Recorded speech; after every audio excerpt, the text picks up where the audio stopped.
broadcast podium. I call this meeting to order. There's Connor. Roll call, please. Councilmember Saper. Here.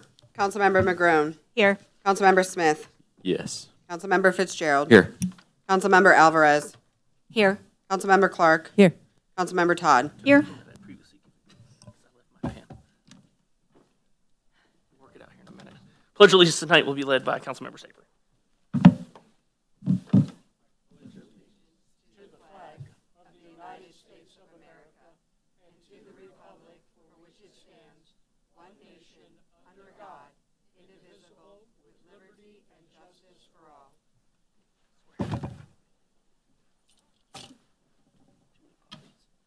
All right. Next item is the approval of the agenda. Is there a motion to approve the agenda? So moved. Second. All in favor, please say yes. Yes. Any opposed, say no. Motion carries. Next item, comments from the public. Anyone from the public wishing to speak this evening, please step up to the podium.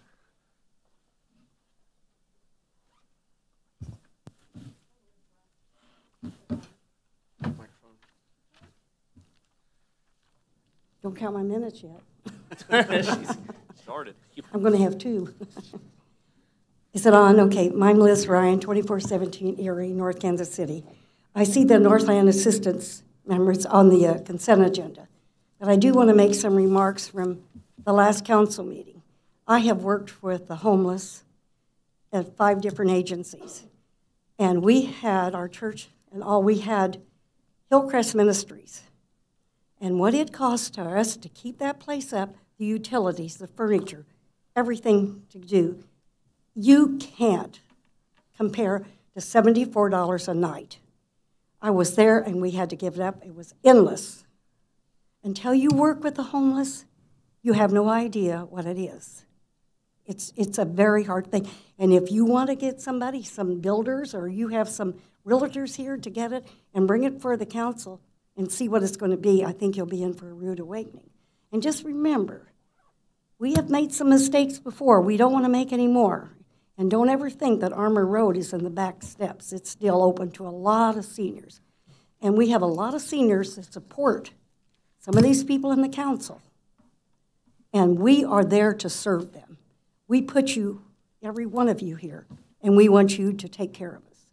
Now I'm going to go on the bus route. We have to realize that we at the community center now have several people riding that bus and coming to our festivities, and we have a lot of them going on, and they come into town, the seniors, and they spend money here, and they do it. And they depend on this bus transportation. And if we take something like that away from them, it's not right. It's not right that we do that to these seniors when they put each and every one of you in here probably. And I think we need to take care of them. I know a lot of you do, and I know a lot of them are negative. And I'm sure I'm stepping on people's toes and you're going to be mad at me, but fact is fact. And the thing of it is, if it's not broke, don't fix it like we did Armour Road.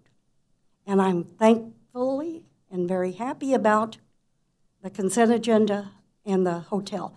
But we had people trying to go into a hotel by St. Pat's or Davidson Road in Parvin. You can't get in there. It's impossible. I've worked with 5 different agencies, and it's volunteered. It's impossible, and I just thank you for having change your mind if you did on Northland Assistance. I think you did. And well, I want you to think strongly on all of our seniors when you talk about the bus route. Thank you. Thank you. Further public comments? Good evening. Okay, good evening, Honorable Mayor and our City Council. My name is Zach Clevenger, and I'm at 1028 East 24th. I'm here today to speak about item 16 on the agenda for the KCATA contract for 2025. I was happy to see that the contract came in just below budget.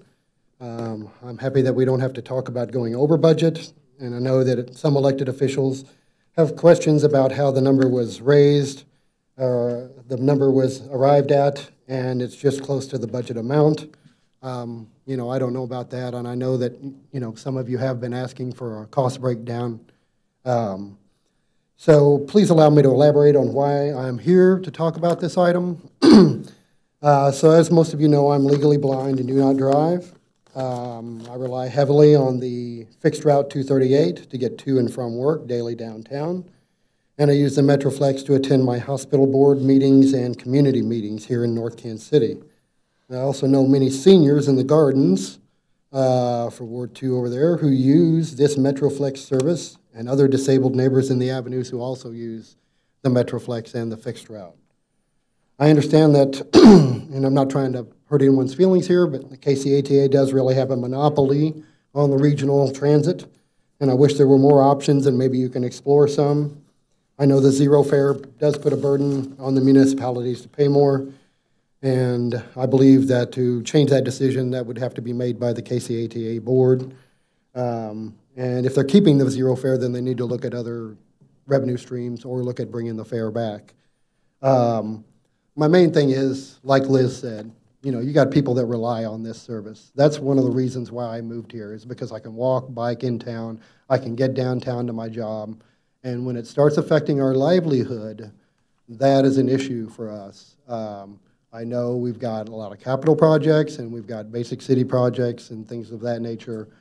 Again, a lot of the things are nice, a lot of the trails and the things that you're looking at are cool, but please make sure that you keep basic city services and help get people to where they need to go so that they can work, so that they can enjoy North Kansas City. So I don't know what my time is, getting close, so thank you for your time. Appreciate it. Thank you. Further public comments?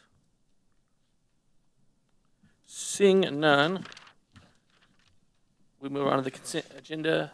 Is there a motion to approve the consent agenda? Move to approve. Second. All in favor, please say yes. Yes. Yes. Any opposed, say no. Motion carries. Next item, number 16, discussion of proposed KCATA contract for services for 2025. Welcome back. I don't know if we're going to start with another report, but good evening, Bryce.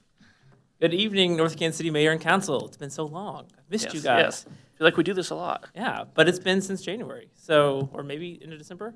I've lost track. Anyhow, first I have a presentation to give you guys some details about our service, how we're doing, and the cost breakdown, and then I'm also welcoming any questions about our service or about the contract that is proposed. So first, Q3 ridership. Again, Q3 is July through September. You can see the ridership here for these 3 months broken down by route. I will note for the 201, you represent about 17% of the total ridership of that route, and for the 238, you represent an astounding 27% of the total ridership of the 238 gets on or off in North Kansas City. And that's ridership, right? Getting Yes. on or off, that's both, okay. Correct. And then the 298 has pretty steady ridership. July had a really banger month. I don't know why. I don't know what was going on with Flex, why some people took it that month, but then it kind of went back down to its kind of normal-ish 900 about. All right, so let's talk about how we're performing, because you know in the contract we have a stipulation saying that if we run less than 97% of the planned buses, that we give you guys a rebate on that service. So this is how we've done the year to date. So the 201 North Oak is averaging around 99% and getting better, and 238 Meadowbrook is almost perfect, 100% most of the time. So I want to talk about that a little bit. So when we need to pull a bus because a driver is sick, because of an accident, because of whatever happens, we are going to first pull from buses with higher frequency and pull last from buses with lower frequency. So for example, the 238 runs once an hour, 201 runs every 30 minutes. We're going to pull, if we have to pull somebody, we're going to pull from the 201 first over the 238, because if somebody misses their bus, they're only there an hour versus potentially 2 hours at the 238. So that's why you're always going to see the 201 a little bit lower of completed trips over the 238.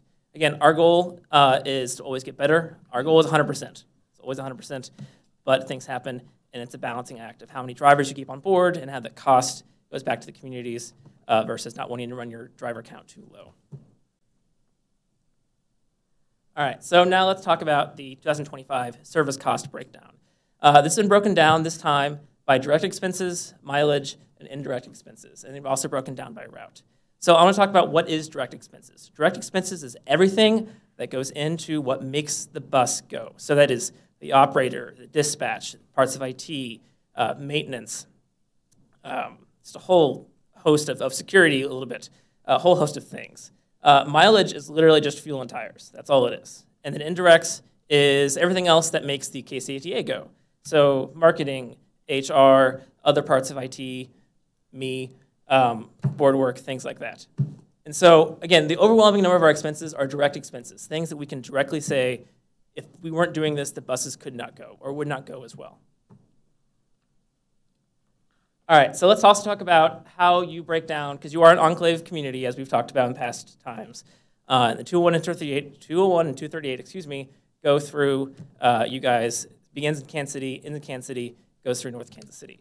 So this is the cost of the total routes for these, and you can see how much of the route you guys are essentially paying for. So you're paying for about 5% of the 201 and 13% of the 238, which makes sense because the 238 spends considerably more time in your community, both miles and hours. All right, and then last, this is for the 2025 contract. This is the total breakdown. Again, we have the cost by route, including the flex, and then the additional ADA paratransit for covering your citizens who are using the ADA paratransit services that are legally required, as long as they are along a half mile of a fixed route service. And then also designated funds. Those are 5307 federal funds and then Missouri General Assembly allocated funds that are provided to us to then give back to the communities to help cover service cost. That brings your local operating contribution to $780 plus a capital contribution. Capital contribution goes towards literally purchasing new buses. That's exactly what that is, and that's done as a formula based off number of miles, because that is what buses are decided as what their lively use is not hours they're spent, but miles they are physically run on. And so that's a calculation based on miles. And then makes your total local share $796,652 for 12 months in 2025. Question. KCATA designated funds. What does that mean? So that is 5307 federal funds, partially, and then the rest of it is going to be Missouri funds that are given to us by the state of Missouri to operate service and operate the KCATA. Okay, so the 07 funds, the federal dollars, are those allocated to ATA based on, how are those allocated to ATA based on mileage, passenger counts? What's their kind of methodology there? There's several things that go into the calculation. The size of the urban district, the amount of buses that we run. So if we run less buses, we're going to get less 5307 funds. Okay. And it's all kind of done by the previous year. So Got it. yeah, so it's a combination of the density, the amount of space you cover, and the total number of buses you're operating, or whatever kind of transit you're Okay, and then those are, I guess, then proportionally allocated to the route? Correct. Okay. Yeah, it's a formula. I believe it's, I don't know the exact percent. I apologize. Yeah, no, that's fine. Okay, did you have another slide, or is it? Oh, ready no, for now? well, just thank you. Thank you. There we go. Now we'll hit you with all the rest of the questions. Okay, who else? Someone's got to. Oh, actually, can I interject real fast? I apologize. Go ahead. It was asked beforehand, questions around zero fare and the fares. I was going to talk about that. So right now, it is a stipulation in the contract with Kansas City, Missouri, that we are zero fare through the existence of that contract, which expires in April of 2025. As far as bringing zero fares back as a region, we have made we have discussions with the board. Ultimately, it's up to our board to make that decision. We as staff are awaiting a movement by the KCATA board. If fares were to be reinstated, we would, the fares collected inside North Kansas City or other communities would go back to those communities in a formulaic method. Okay, and so on that point, I guess I was going to bring up, if council's interested, I could also consider bringing back a resolution showing our support for bringing back fare if that's something council is interested in. I know I've attended meetings with ATA and other stakeholders and around the region. Generally seem to be support. Obviously waiting on Kansas City and as they figure out what do they call it, functionally free is. I think they're still debating the term and how that would work. I believe that came up at a recent city council meeting. I don't know which one, but yeah, they're working on the concept of functionally free fare. Yeah. Okay. There we go. Further council member comments. Councilmember Alvarez. I just have a quick question because I probably don't understand. Who decides whether or not you charge a fare, a fee? So Is it your agency or is it Kansas City or? that's a tricky question because it is ultimately the KCATA's board's decision. However, have a language in the Kansas City, Missouri contract that the KCTA remains zero fare in Kansas City through April 2025. The thing is, we can really not break out our fare structure between Kansas City operated services and non-Kansas City operated services because of communities like enclave communities. Specifically, it would be incredibly difficult to say, all right, we have crossed the river, we're going to collect a fare, and then once you get out of North Kansas City, re-enter KCMO, fares are off again. The logistics of it is difficult, and also one community bring back fares, like we talked about with the 298, discussing bringing fares back. The cost of collecting a fare for a small amount like that is going to actually outweigh the fares collected significantly. So it's a bit of a pooling system where if fares were to come back and everybody kind of shares the cost of collecting fares, that's when fares start to, again, retain value over just the cost of collecting. What percentage, I guess, of your revenue comes from Kansas City in that contract? Our operating budget is $130 million-ish dollars, and Kansas City represents, I want to say, $110 million. And don't quote me on that exact number. It is an overwhelmingly large percentage of our service is in Kansas City, Missouri, and therefore covers. Which kind of goes to the dynamic of, the board can want to do it, but if Kansas City's not on board, that creates a real problem for ATA very quickly. There you go. Sorry, that was more just to add a little. Councilmember Smith, color to that. All right. A few things from me. Hey, Bryce. Hey, welcome back. First question, so I can go ahead and get it out of the way. Have you been able to put your hands on the miles plus hours methodology for us yet? So that's as close as we've gotten. This so far. is what I can provide this evening. Okay, that's as close. I appreciate this is a bigger breakdown than we've seen. I would really be interested to know what specifically is in those buckets. We're looking at $146,000 in indirect expenses, which when you listed off direct expenses, that sounded more like indirect expenses. Then we got to indirect expenses, it kind of dropped and just trailed off. I'm not clear on what's in there. You said we're praying for you with that, which a little bit worth every dollar. But I am curious about what is going on with that's kind of where I'm at is how do these buckets get filled, and then how are they allocated per mile? It's miles and hours. Like I don't know how many hours the buses are spending, how many miles exactly they're covering, and then how all of this gets allocated toward it. And then to the mayor's question, how those funds from the federal and state get, how much of that gets allocated toward our specific city. I'd be interested to see what that formula was. You alluded to a formula on that. Sure. Well, I can say, if I can go back to it, 30% of your service costs are covered collectively by 5307 and Missouri state funds. Okay. And do we know how we got to that 30%?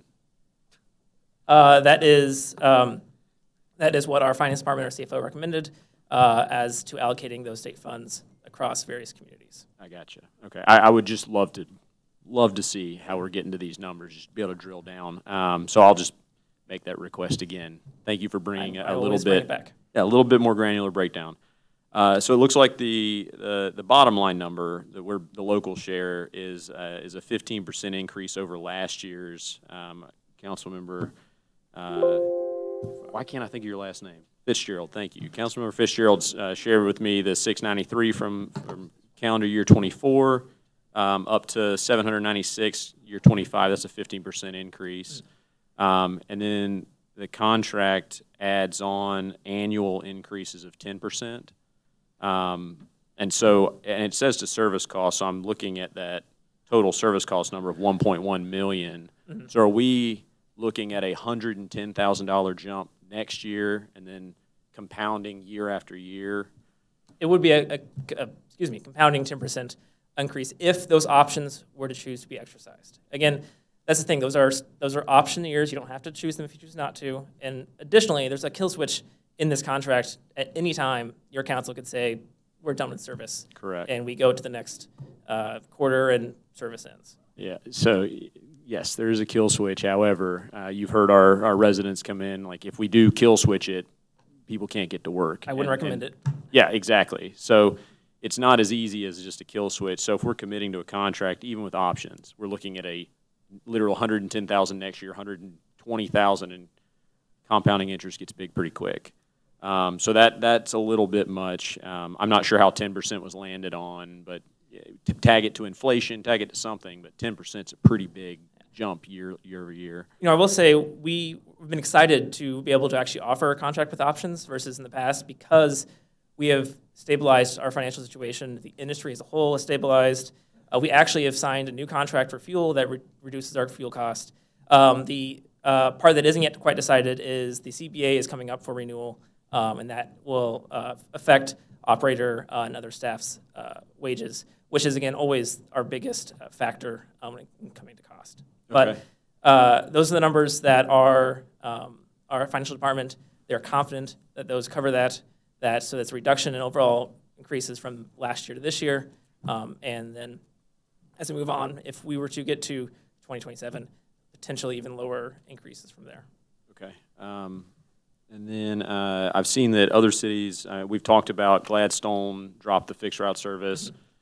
Looks like Blue Springs did as well. I don't know if that's been changed since the articles came out. No, so Blue Springs is a unique situation because their route is extremely expensive to operate because of the deadhead involved.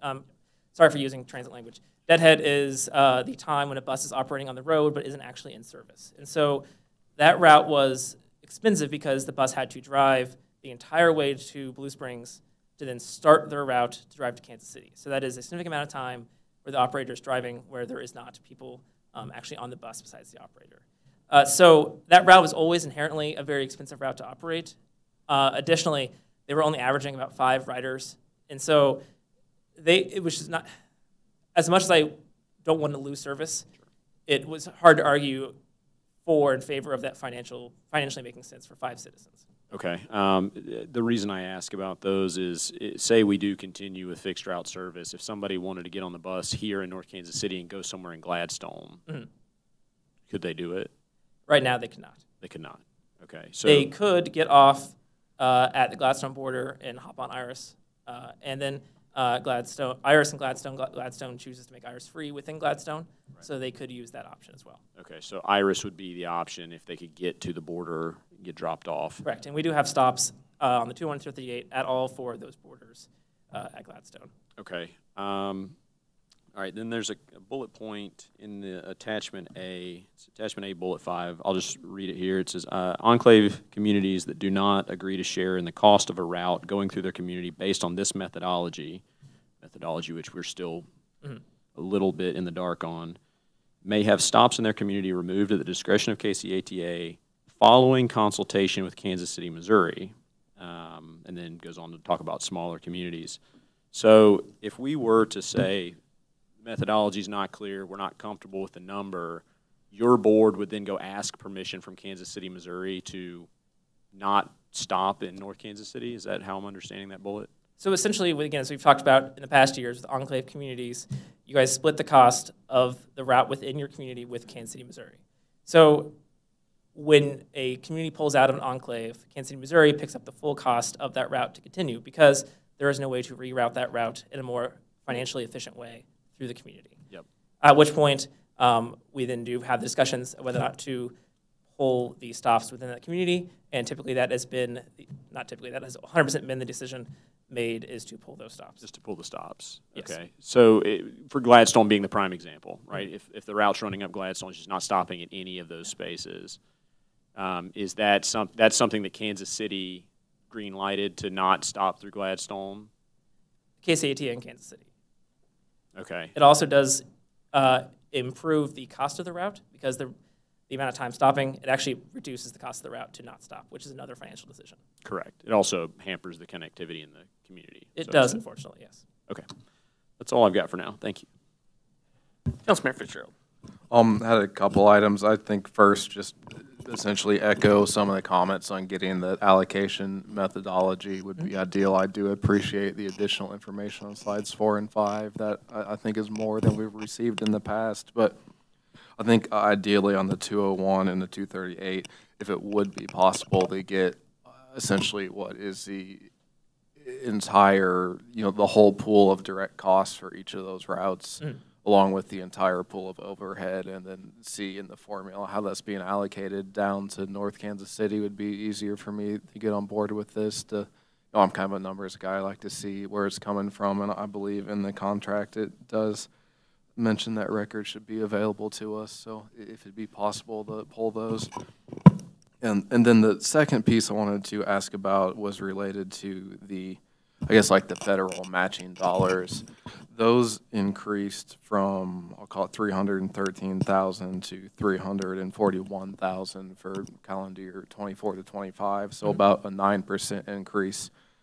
I remember discussions late at the end of last year when we're putting in the place of 2024 contract, we expanded hours of the service, but we were told it was essentially too late to redo that federal funding allocation. So I understood that to be that for 2024 we're getting a smaller pool than we would necessarily had we made that decision to do the full hours earlier.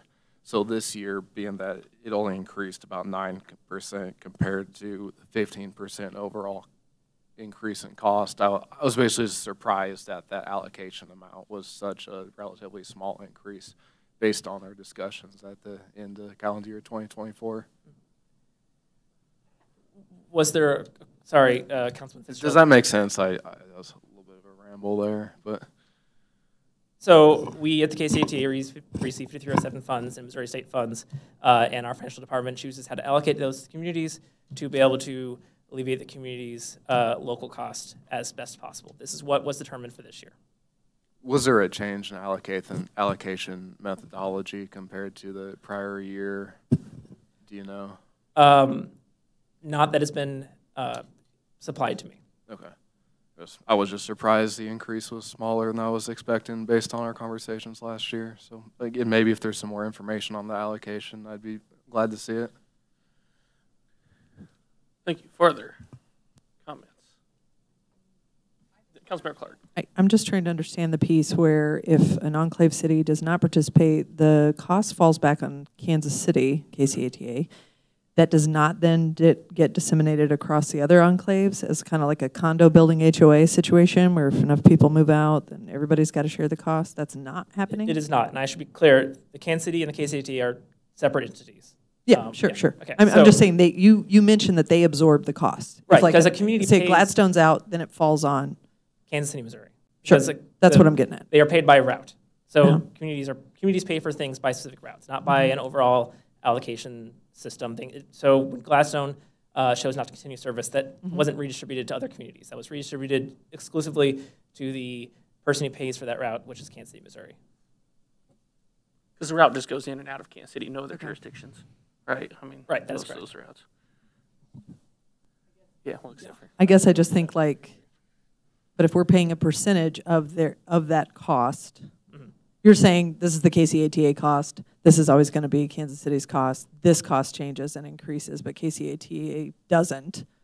It's just that the route itself is costing more. Because I'm thinking like we're paying on percentages from what you're sharing that we're paying 5% of one and More or less, yes. right. So it's kind of, yeah. I guess I'm trying to just make up the math in my head of like how that's not increasing if it's a percentage, but I'll just leave it be. To kind of help, I think to clarify that, the 50%, so the 50% we're splitting with Kansas City is a prescriptive number, like this is the cost of the route, we split it 50-50. The slide here that shows the 5%, like that's just backing into what percent we end up with of the route. That's not like we are supposed to pay 5%, so here's the number. Oh, yeah. That, Like thank you, Councilman. so you're saying like 5% of the miles and hours are in That's the not, North Kansas City jurisdiction. that's part of why I have the general feeling that the miles plus hours methodology isn't really a hard and fast methodology, that it doesn't spit out equal amounts for routes. I get that there's more time spent on the 238 in North Kansas City, I think, but that's why I want to see a bigger chunk of the breakdown. Yeah, despite the 238 being only hourly, it does still spend significantly more time in North Kansas City than the 201 does. It's just the one that goes east across Summer Road than Right. goes north. Yeah, It hits all the lights and all the Yeah. things that increase your hours in North Kansas City. yeah. Got it. All right, here we go. So what do you want to do? Give a motion to staff to bring back a contract and resolution at the next meeting? So we're in mid-October right now, right? We need this thing hammered out before year end so that we can get buses running by January. At this point, there's a number of things that need to be discussed, like the 10% annual increase is wild to me. Like I get that you're stabilizing, but like that is a big number to jump every single year, especially on top line. So like I would want to see that not at 10%, or just strike it and we figure out each year what the next one's going to be. I'm not ready to direct this contract to come back to us. Well, that was more of a broad question for anyone. If someone wants to make that motion, anyone want to make a motion to direct staff to bring back a contract? If not, we don't have a contract. No. I mean, are you That's saying fair. alternatively you would like to see the numbers come back before we like draw up a contract based off of these parameters specifically? Yeah, I think we're thought- all generally in support of course, keeping the bus system. That's never been the question. I think we're just trying to understand all the breakdowns that are not and have not been provided. And that's been the issue. It's just like trying to do our due diligence for the community to say, what are we paying for? Have we scraped this clean? So I guess like, what does this motion look like? Do we bring back based on, what are we directing staff to do? You could at do this both. point? You could have a contract brought back, but then also ask for the methodology and data and whatever else kind of been asked for today. Although we do already have a breakdown, I guess we got to get to a specific ask at some point. Are we just straight looking for a mathematical equation that says this times this equals this number? Is that the ask? Councilmember Todd. I think the ask is twofold. I think the first part of that is we want to know what exactly makes up these buckets of numbers. So when we talk about direct cost, you listed maintenance, you listed IT, technology. Is that, 10% of 3 people's salaries and the cost of bills that you've paid for maintenance on vehicles, how many vehicles, that kind of thing, like what's going into those buckets. Same thing for the indirect expense, is it 5% of, 7 people's salaries? Like what makes those numbers up? So I think that's the first part. And then the second part is that hours and mileage calculation. Like how did we get these numbers from that, right? Is that what I'm understanding? Yeah, it's really tough to ask more directly than I have in the past, but that's the genesis of it. And I'm looking at the top down in the written up contract. And Bryce, you didn't do any of this, so but I'm tracking from top down. You get to a number, and then there's some federal funds allocated, and it just so happens to be 0.5% under our publicly stated budgeted amount. So we can talk formulas all we want, but that $341,000 feels like a pretty big just figure to make it slide right under the amount we've budgeted. And so that's where I want to see how we got there. Like I want to understand it, because once numbers start going up on annual operational costs, they don't often go down. And I'm trying to tug back at that so that we don't have it run off, and then we literally can't afford it. Like we looked at a graph probably a year and a half ago that showed us just like going bankrupt on transit. If we okayed the top line number, in a couple of years, we're just not going to have the money for it. And I don't want us to get to that point, because I want to be able to keep sending Zach to work. He needs to work. Keeps him out of trouble. So I want to understand what's going in so that we can make a good decision. Councilmember Alvarez. Would we be able to renegotiate, like if you said, I think you said April of 25, Kansas City's makes a decision whether they want to increase or pay the fare or charge a fare, something like that. I can't remember what you said. If the KCD board were to make a decision to direct staff to bring back fares, part of that's going to be me coming back with amendments to existing community contracts to properly reallocate any fare revenue into the cost of the service. That's going to be part of that entire process. So if we renewed this, would we be able to go back at that time also to? So Or I would we be believe tied in the for- language, if I can find it.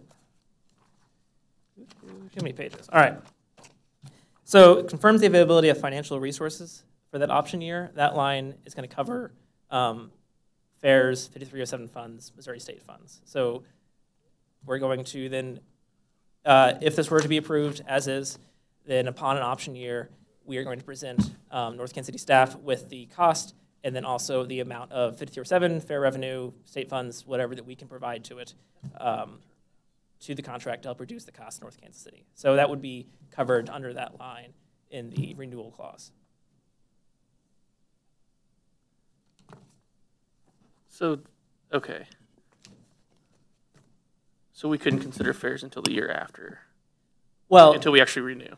if it were to occur in From the the immediate renewal clause. year, if it were to occur within this existing contract, that's when I would come with an amendment to this contract. In using If the it were renewal to, clause. if fares were to be reinstated on the calendar year, then we wouldn't have to amend this. It would just be within the renewal clause of that information. Okay. Further, Councilmember Todd. Yeah, I'm just trying to get my timeline straight because it's October 15th now. Yes, the earliest I've ever been here. Say it again. It's the earliest I've ever been here. Exciting. Yeah. And we're trying to tie this up with a pretty bow, right, for the end of the year. If we had questions or wanted to negotiate any part of this contract, I assume that has to then go through the KCATA board. When is the next KCATA board meeting? Well, the Finance Committee pushed this current contract, approved this contract to go to our board next week, as written.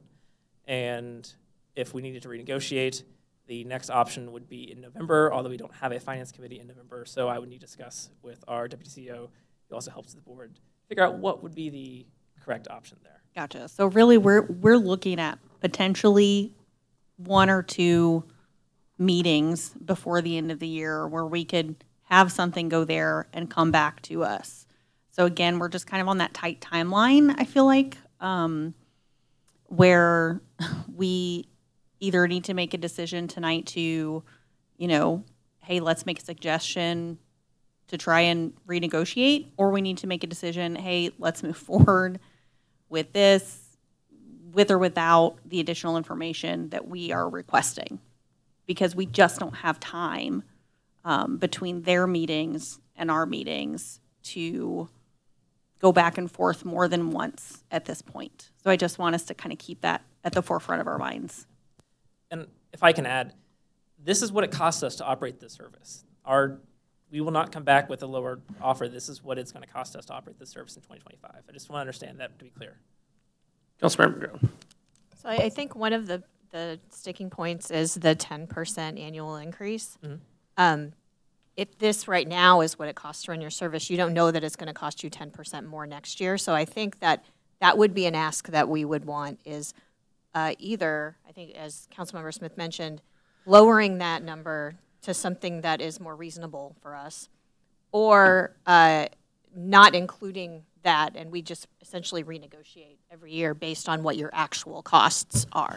I guess let me address, it's not really a true cap of 10% either, though, because at any point higher up in the contract, ATA, if we use more than our allocation of community funds, you can cut the contract at any time anyways. I thought Correct. we removed that. Or did we remove that now? Yeah. I don't know why I thought I saw it. It's if costs should rise to unforeseen circumstances, like a global pandemic, The maximum community and obligation KCPA of the may mutually community. agree to amend the contract to provide additional operating subsidy or adjust the levels of service. Yeah, if the actual total deficit or other factors as deems not required, the KCT may require payment of less than the local share reimbursed community. Okay, that's on that. Okay. Okay, maybe we did. Maybe I'm just so used to staring. We at removed the contract. original line. That was just that we can end service if we've used all the Extend money the originally levels. allocated.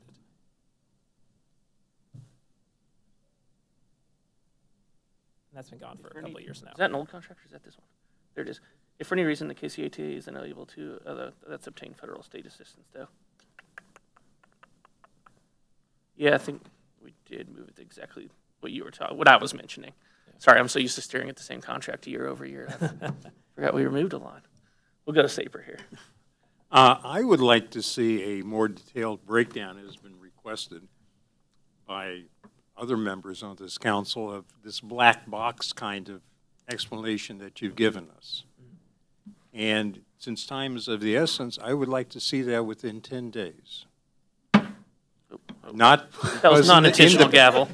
Sorry. In the past, You were in order. in the past, we've had let's say, a less than satisfactory relationship in terms of getting data from you. Getting adequate data is still a problem, as we discussed tonight. So I would like to see that kind of drill downable data within 10 days. Councilman Saper, this is the information that my financial department and the KSATA is willing to provide to North Kansas City. I do not believe I'm going to get any information more than this in 10 days. So cannot or will not provide it. This is the information North Kansas, or the KSATA is prepared to provide at this time. So you will not provide it. This is the information the KSATA is willing to provide at this time to North Kansas City. So the answer is you will not provide it then. I'm here to discuss the contract. I'm here to discuss our service. I'm not here to answer questions that are leading in that manner. Councilmember Smith.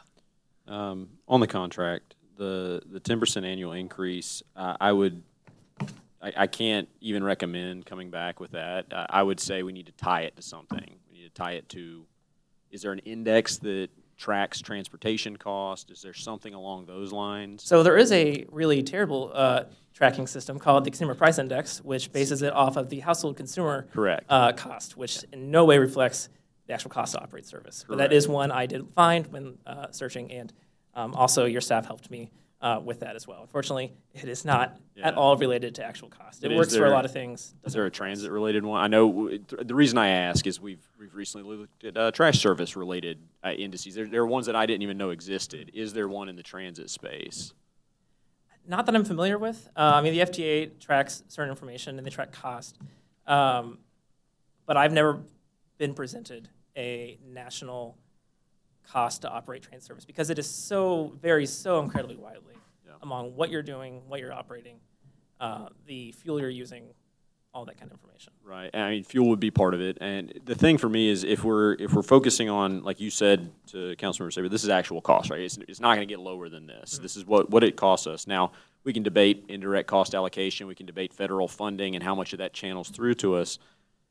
But just pegging it at 10% isn't going to work. Like that's going to get us outside of what the actual cost is. It's not going to go up 10% a year, actual cost to provide.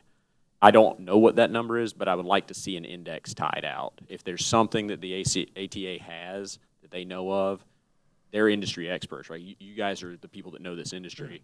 If you could find us an index that makes sense, we could agree to that. And then if we get to the end of the year and the index is 5 or 6%, then it makes sense. And so that would be a directive I'd have on this contract. Otherwise, it sounds like, again, you're stuck in the middle. You're not going to get these answers. And I wish the board would be more transparent, but I can wish all I want. So we got to do something here. And I want to see that change, that increase changed. But beyond that, I think we're going to have to provide transit for our people. What about an up to 10%? And I say that because at the end of the day, it's mutually agreed upon anyways. So at some point, we're going to start having these conversations in September. And apparently, you guys, you're doing better apparently getting financial numbers out earlier than in years past as well. So hopefully next year. Yes. Yeah. So hopefully next year, folks can start having those conversations before that mutually agreed upon date anyways. Rather than lock into 10, why not do an up to 10?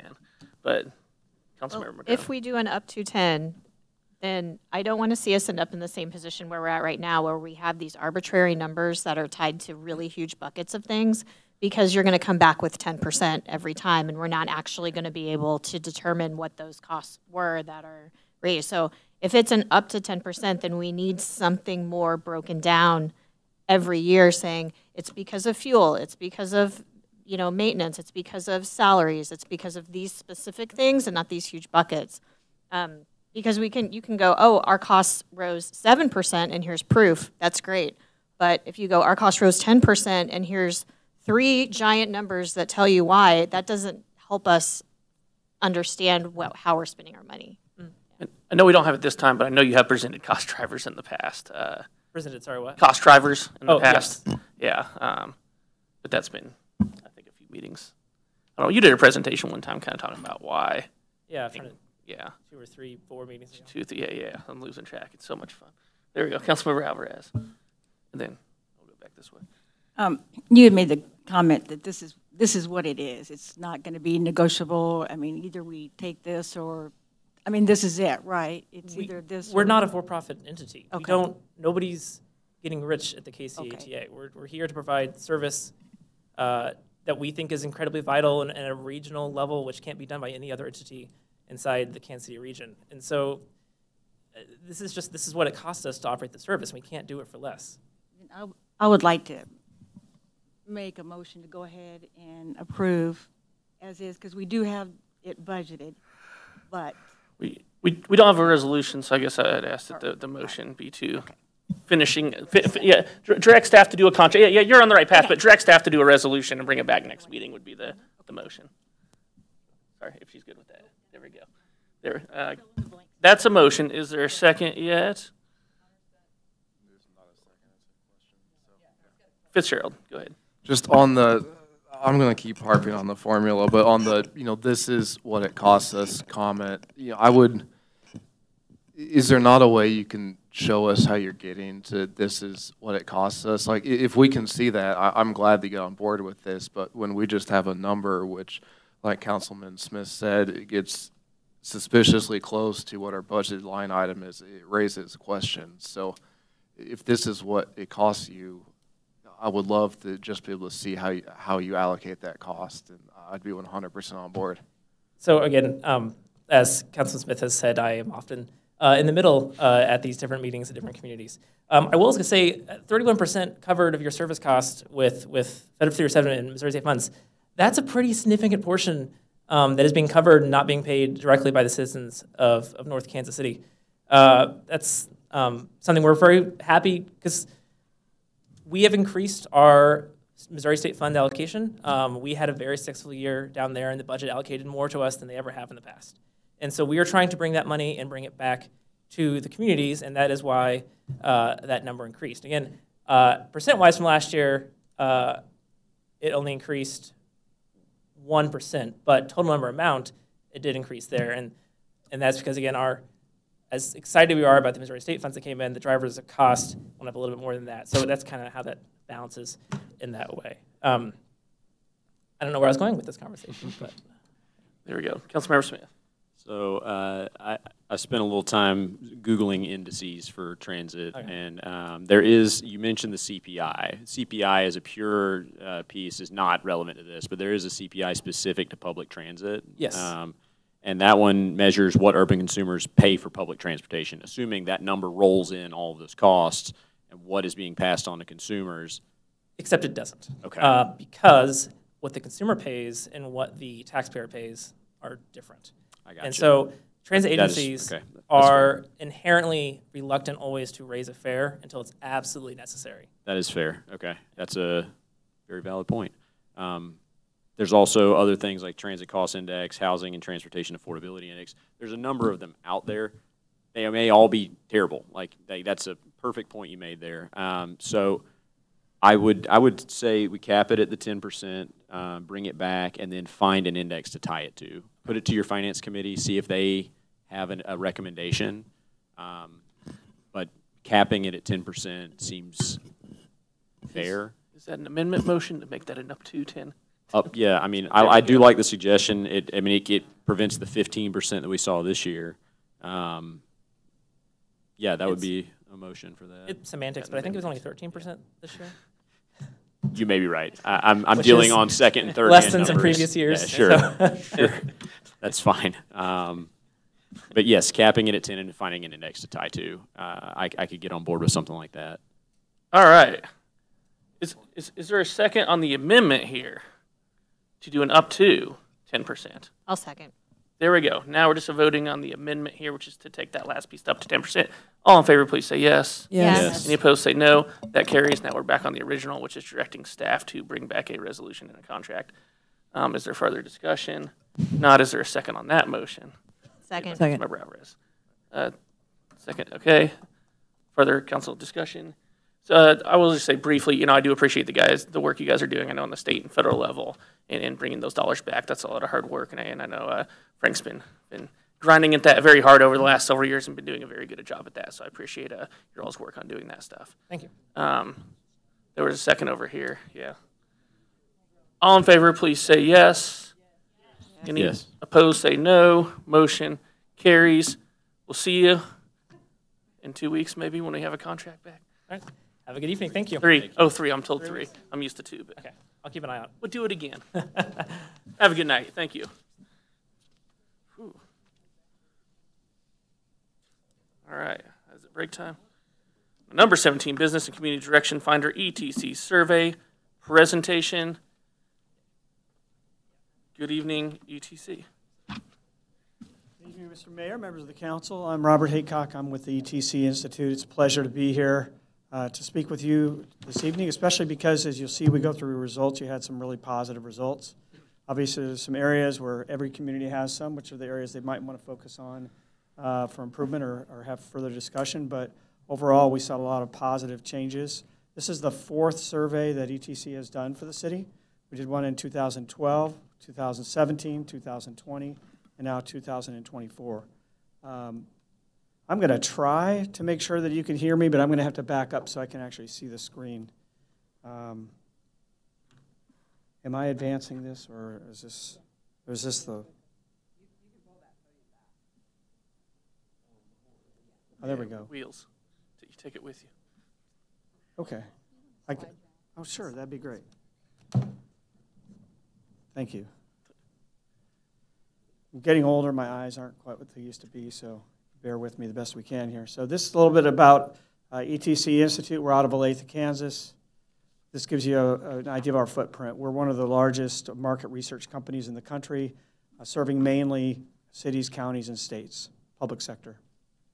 We've, over the last 10 years, I believe, we've served over 3 million, surveyed over 3 million people in, actually it says 49 states, but we've actually covered all 50 states now.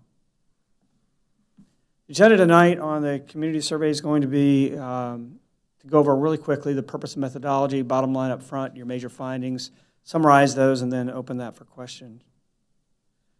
I'm not going to read every single slide, but I do want to make sure we cover some of these major points.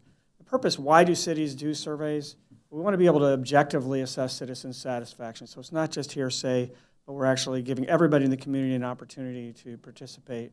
We want to compare the city's performance with not only residents from other communities, but also with your past, so you can kind of see the trends that have occurred over the years. And then to help determine the priorities for the community and for you as a governing body, kind of say, hey, we have limited resources. What's the community telling us should really be the most important thing to put our money towards? So methodology, we had a 6-page survey. This is, like I said, the fourth community survey. We did this a mail and also made it available online. We ended up getting a little over 200 responses, 209.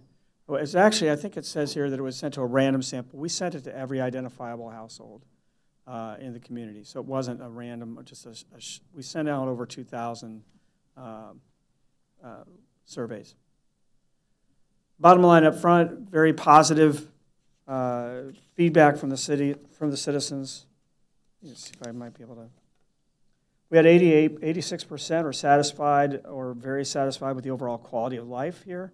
93% are satisfied with the overall quality of services provided to the city. The city is definitely moving in the right direction. You've increased or stayed the same in 18 of 67 areas since 2020. Your satisfaction level of your residents in city services is much higher than other communities.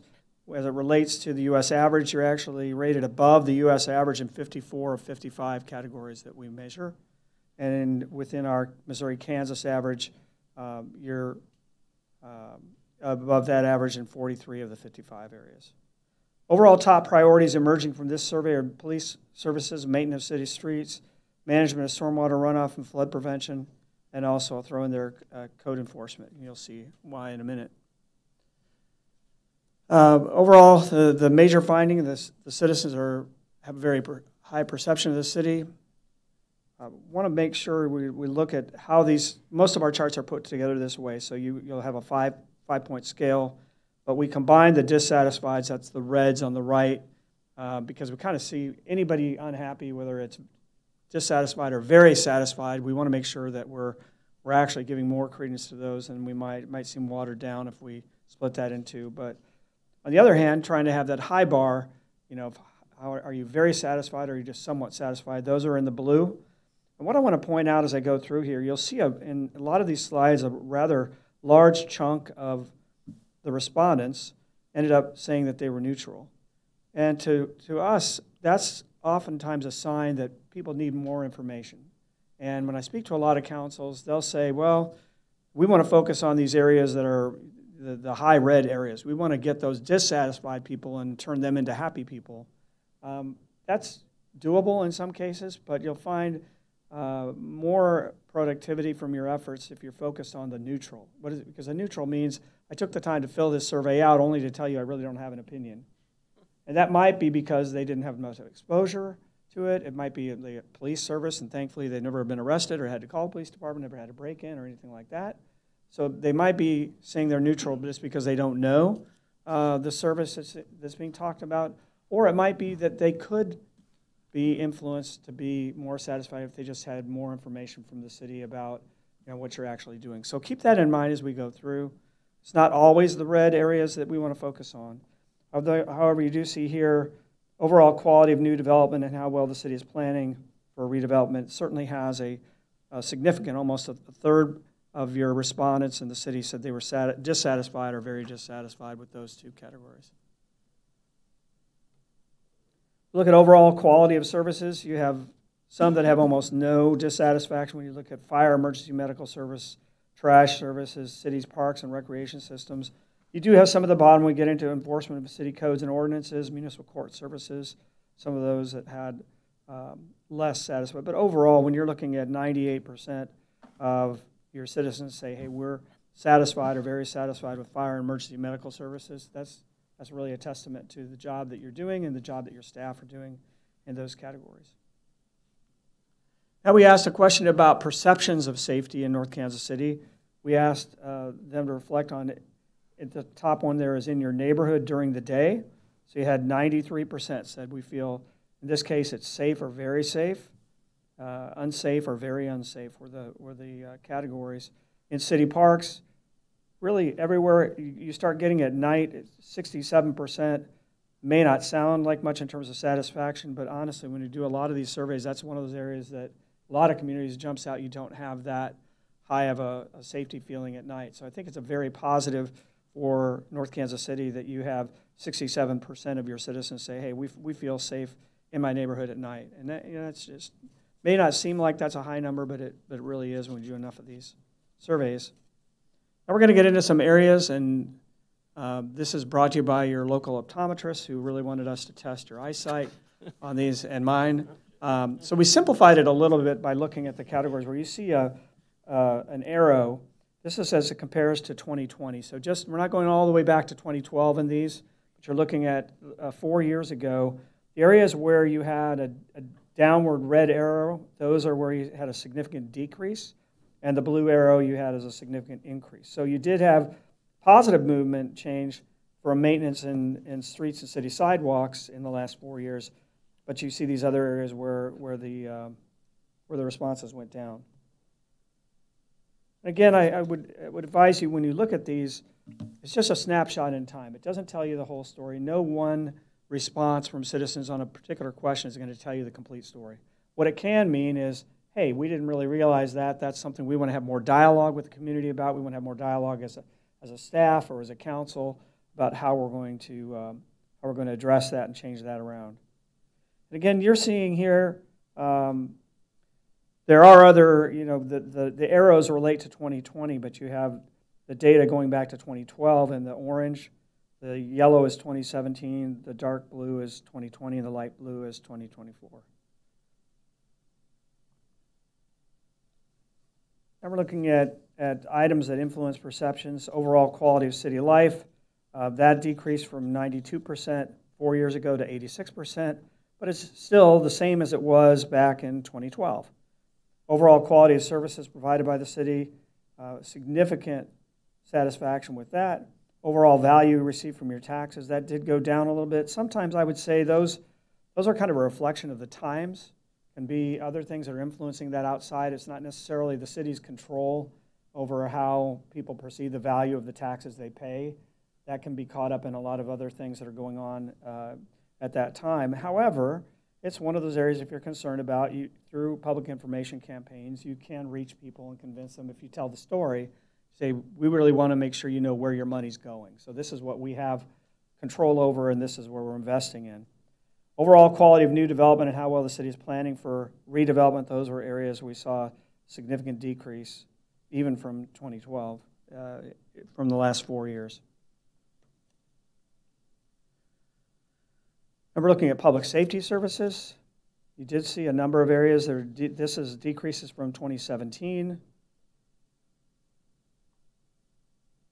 in the visibility police and retail areas. If you look at just as it compares to 2020, however, you have some areas that are going up. So it might be down from 2017, but it might be up. So just kind of look at what you're comparing there. I apologize, we don't have time to get into all of these, but if you have any questions about any particular ones at the end, I'd be happy to talk about them. This is about parks and recreation. So we do see overall maintenance appearance of existing city parks, still maintaining that very high level of 94% satisfaction. Those satisfied are very satisfied.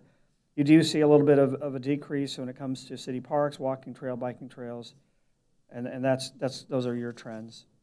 This is with code enforcement. This is what I was mentioning in terms of a priority. It doesn't show up in some of what I'm going to show you later, but clearly when you look at least in the last 4 years, every single category that we're measuring code enforcement has decreased. So obviously that tells me that's some area you want to have a discussion about. You want to know why that is, and we'll look at see how that compares to other cities.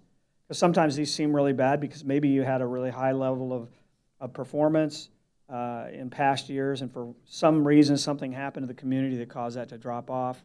But that's definitely an area that we would suggest having more conversation and strategy about addressing. When we look at overall satisfaction with maintenance, see a high level of satisfaction, you're maintaining that. The city has really, when you look at issues like snow removal on neighborhood streets, compared to what you were in 2012, significantly kind of that stair-step increase, the increasing satisfaction over the years. Maintenance of city streets also is one of those that you've maintained a high level of satisfaction. The one area that you see that you kind of bumped up for a while there, the last 2 surveys, and now this last survey came back to at 67, 68, was adequacy of street lighting. Yes, sir. Skip a slide there. Which one? Go backwards one. Oh. Oh, sorry. To code enforcement? Yeah. Oh, I guess the slide wasn't up. Yeah, I think you were talking about it, but the slide wasn't there. Oh, I didn't. Okay, that's what, okay. Sorry about that. Yeah, that's kind of a stark picture there. And again, no judgment. There's no additional information to inform what's going on there, just the raw numbers. Okay. So now we're going to look at how you compare, again, to the U.S. averages and how you compare to our Missouri-Kansas average. You look here, the dark blue is North Kansas City. The red hashed center line is the United States average, and the yellow is the Missouri-Kansas average. And you can see here at 97% in fire emergency medical services, you are ahead of both of the averages, the other averages. Same thing with trash, recycling, yard waste collection, parks and recreation. I mean, you've lapped the field basically when it comes to city parks and recreation when you're looking at the national surveys, and you're ahead of or even with the region in many of those categories.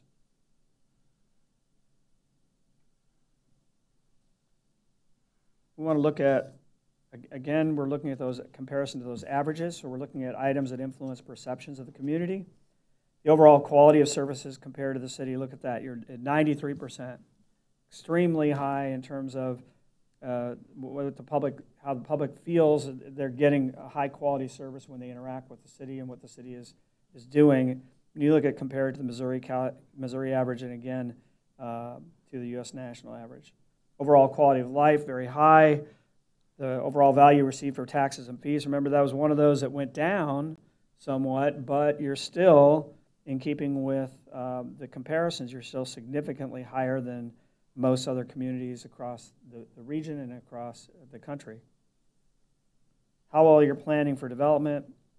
Again, you're doing okay, but obviously a little bit behind the regional average. Look at overall satisfaction of feeling of safety. This is where we talk about the top there. Again, North Kansas City is in blue. How safe do you feel in your neighborhood during the day? 93% kind of goes along with the Missouri-Kansas average. City parks are well above, so I don't know if you have lighting programs or you have cameras or you have other things in your parks at night, but that's an area where I do see a lot of communities that the public doesn't feel quite as safe at parks as they might, especially at night. You look down below commercial retail areas in the city and in your neighborhood at night, below the Missouri-Kansas average, but above the U.S. average. And we're looking at public safety items specifically, comparisons, and you can kind of look through there. And when you look at how quickly public safety respond to emergencies, and you're 92% satisfaction compared to 56 for the national and 77 for the Missouri-Kansas. That's really doing something, really something to be proud of. It sounds out for North Kansas City. We'll look at parks and recreation comparisons. Again, almost all of these are positive, where North Kansas City is above the averages. You might have seen some decreases in some of the previous slides compared to where you were back in 2012 or 2017. But keep in mind, you know, when you got to be grading kind of on a scale. Everybody has to be dealing with the same issues, and that's what comes out when you look at this. Everybody's being graded kind of the same, and you're excelling in most categories. Something to be proud of. We'll look at overall satisfaction of code enforcement. Again, no real issues of concern there. You might say, well, we want to be more in line with the Missouri-Kansas averages for a couple of these items, but overall you're doing quite well. We look at overall satisfaction with maintenance. And again, that snow removal one, look at that. That one increased substantially over your past trends, or past surveys. And you have 93% are satisfied or very satisfied with snow removal compared to the region and national. A lot of these are just incredibly high in terms of the public perception. When you look at maintenance of streets in your neighborhood, obviously doing a lot to invest in these areas, and the public sees that and is giving you very high ratings. Look at utilities, more of the same, very positive news. Mr. Mayor, it's okay, I continue to give these positive numbers. Is that okay? A lot of times I give these presentations, so not all positive, so want to keep it moving. But you look at those, and it's incredible that really with a lot of these categories that you're doing really well comparatively. You don't want to read that into some communities will say, well, we want to really compare us. You know, we want the comparison to be against ourselves. We don't really care about some of these other communities. We really just care about our citizens and what they think. So that's why we provide the data in a couple of different ways. So you can kind of see standalone how your citizens are doing over time, and then you can kind of see how you compare to other communities. One thing I will say on some of these items, like the city's website or other efforts to keep people informed, there seems to be a lag a lot of times with how long it takes to implement something and then when it actually registers in the public perception. So if sometimes I'll talk with communities and they'll be having questions about, well, why isn't our city website rated higher? Because we just invested all this money in a brand new website. It takes time. And especially if some of your issues are experiential, you'll see that those take time to sink in. So we're going to look at major priorities. Now, we've got a number of slides here. I'm not going to go spend time on all of them, but they're here so that you can follow up on them and really see. What we've done here, and historically, we'll look at what we call the importance satisfaction rating. That is, we're going to have a correlation. We're not going to just tell you how satisfied people are, because if you're satisfied with something or not satisfied, it doesn't necessarily mean that's something you need to invest in. My example I use is dog parks. You might ask, well, how satisfied are you with the dog park as one of your park services? And I would say, well, I don't know. Last time I took Buster, he got chased around by 2 bigger dogs, and it was a bad experience. I'm very dissatisfied with North Kansas City's dog park.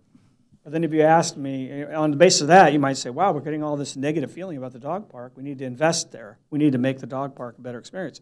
But if you ask me, is it important? I might say, well, no, it's not important at all compared to the other park priorities. So that's why we look at this in a couple of different ways. So you see that here. You see the items overall that kind of, even though they're satisfied in a lot of ways with some of these services, it's still a high priority. In that case, the message is not just it's a problem, fix it. The message may be, we're really happy with what you're doing. Don't stop. Keep funding, please. Keep funding emergency services because we know we need those. This is just a different way to look at it, look at the data instead of the chart that I showed before. So I don't know how much you want to go through this. It's pretty intuitive, but if you look at the 4 quadrants and the different services and where they land, you've got the range of importance on the bottom with the lower importance on the left-hand side, higher importance on the right, and then you have the overall satisfaction going up and down there. So really what you see is you see opportunities for improvement, continued emphasis, exceeding expectations, and those that are really less important. It's just another way of showing the data. For public safety services, you see the city's efforts to prevent crime and enforcement of local traffic laws are really the most significant areas where kind of rise to the top, and you can see that in this chart as well. Moving through these, we'll look at parks and recreation. Again, the number 1 high priority is walking and biking trails for the city. Not that these other areas aren't important, but the walking and biking trails really jumps off the page as a high priority. And you can kind of see that on this next slide where what goes to the higher importance and has the lower satisfaction is the walking and biking trails in the city.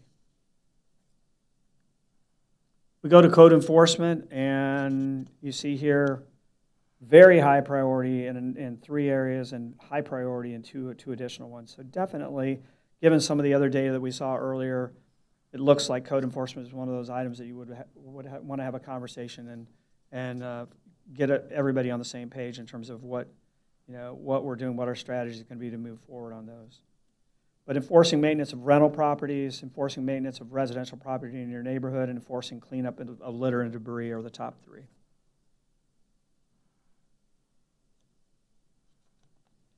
Then we get to maintenance items. The number 1 item that jumped out was adequacy of street lighting in your neighborhood. I bet if I looked back in the past that maintenance of streets might have been more of a priority, but you've clearly been doing something on that. So now, really that adequacy of street lighting, and a lot of times when that pops up, we look at how does that correlate with how safe you feel in your neighborhood, and is there a way to identify those neighborhoods that part of the reason they're not feeling safe at night is because they don't feel the street lights are adequate. So that might be something to follow up on. Yes, sir. Did we, I seem to remember something about asking if you could geotag where any of that comes from, like the safety piece. So if somebody said they didn't feel safe in their neighborhood, do we know, I mean, without attaching a name, the general part of the city that came from? We provide maps that kind of show overall, kind of by quadrant, and it's either by council district or by census tract typically. I don't recall what we did in this case, but I think it's census tract. But you can kind of see for most of the questions, what that looks like on a map. Okay. And if there's a desire, I'll work with your staff. Your staff's great to work with, and happy to look into one particular question if we need additional information on that. Thank you. Page You're welcome. 400. Yeah,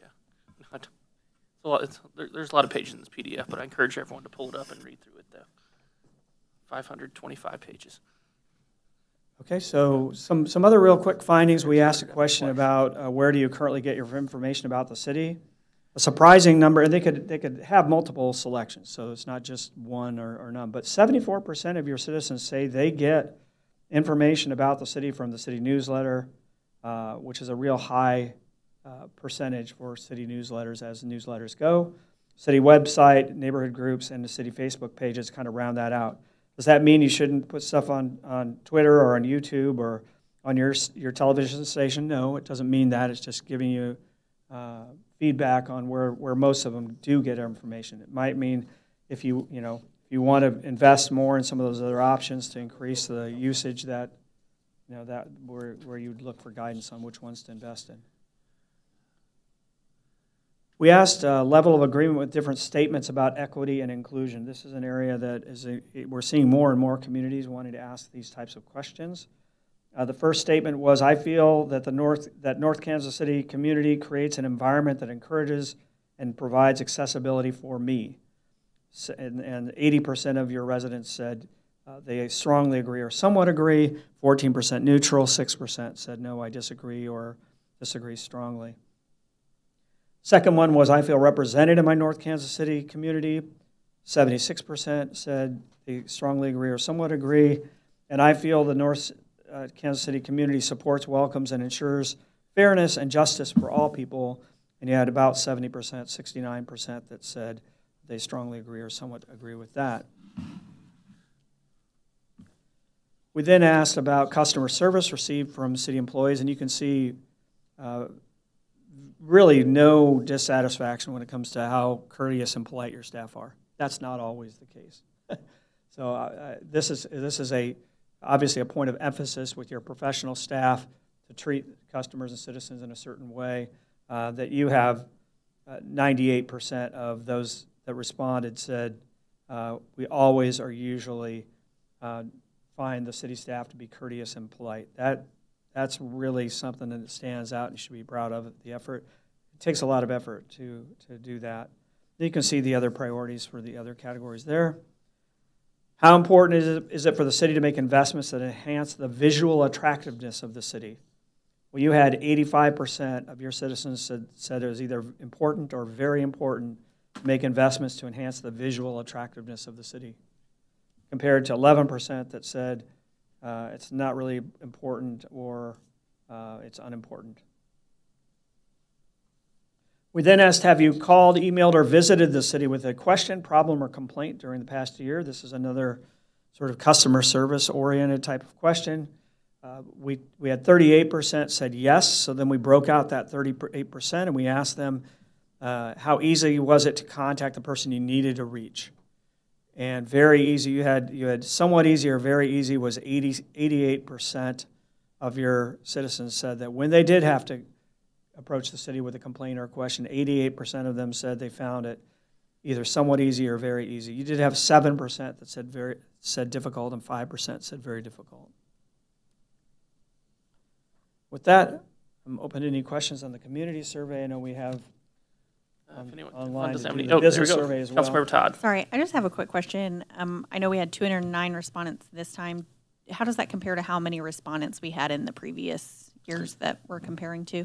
I don't have that information in front of me, but I can work with Kim and provide that information. It's probably about the same, I would say. We might have gotten a little bit more in 1 year, but I can certainly pull that information. Perfect. On to the business survey. Awesome.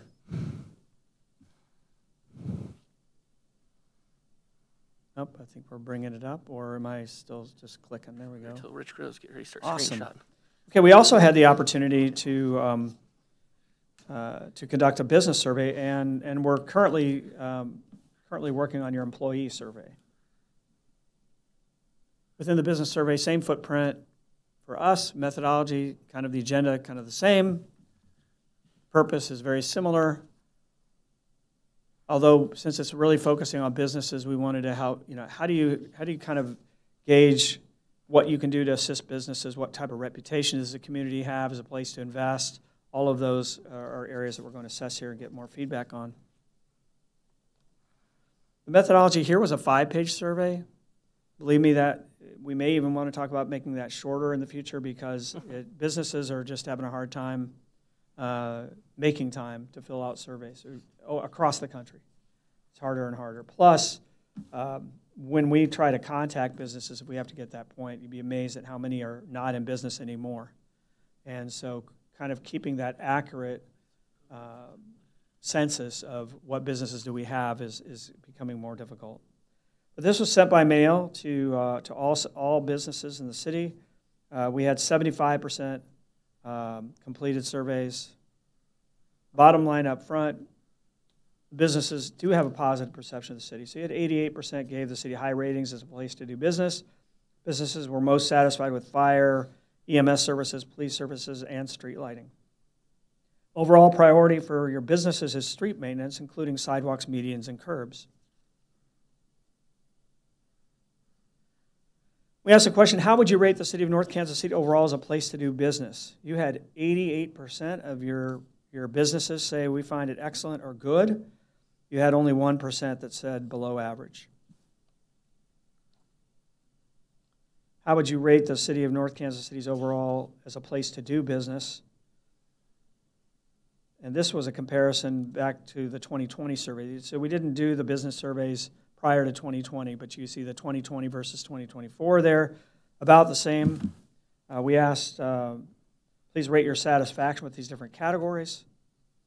And again, the one area that kind of showed a little bit more in terms of dissatisfaction and neutral was the bottom one there, effectiveness of city communication with businesses.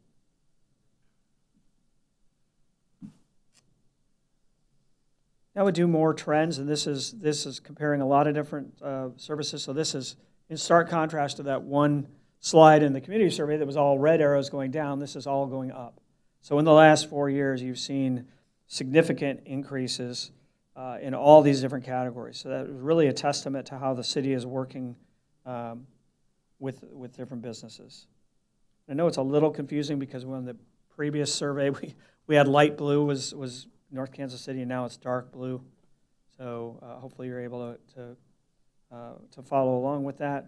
But you look at items like street lighting, you actually increased for business perception from 79% to 93% in terms of satisfied or very satisfied with street lighting. A lot of very positive things there. And we wanted to ask about satisfaction with following different areas, and a lot of times these are items when we're gauging what's important to a business and what do we need to have in our community to attract new businesses. So we have areas like access to the airport, access to highways. Some of these, obviously, you don't have, they're beyond your control, but it's the quality of local schools. Local schools is not a city department or a city function, but having this information from your businesses helps you have that dialogue with your partners through the chamber and other organizations. One thing that really jumped off here in terms of maybe potential area to follow up on or to focus on as the last two, workforce issues and availability of trained employees is something that is clearly a concern to your businesses and something you might want to have more communication with regionally. How do we address this demand for employees and availability of trained people? On that question, are you able to break that down by business type as well? I'd be curious to see who responds to that more than others. Or is that just in a crowd? I know it's probably not on here, but if you were able to extrapolate that, and I don't know. We might might be able to do together. a crosstab for that. I'll follow up with Kim on. I was just kind of curious to see what those priority areas were for local businesses versus others. I can see why that would be important. Yeah. Yeah. We can work to see if we can do that. Thank you. You're welcome. Good point.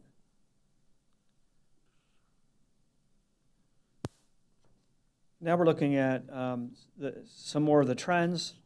Again, you kind of have a mixture here, a number of areas where it's improved and some areas where it's declined in the last 4 years. Overall feeling of safety in the city, overall value of taxes and fees kind of mirrors a little bit what you saw from the citizens.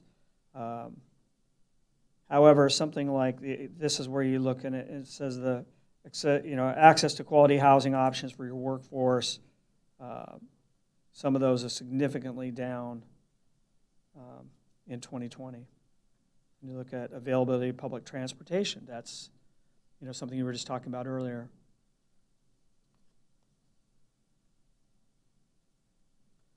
Look at the city's performance in these different areas, mainly department by department or function of the city.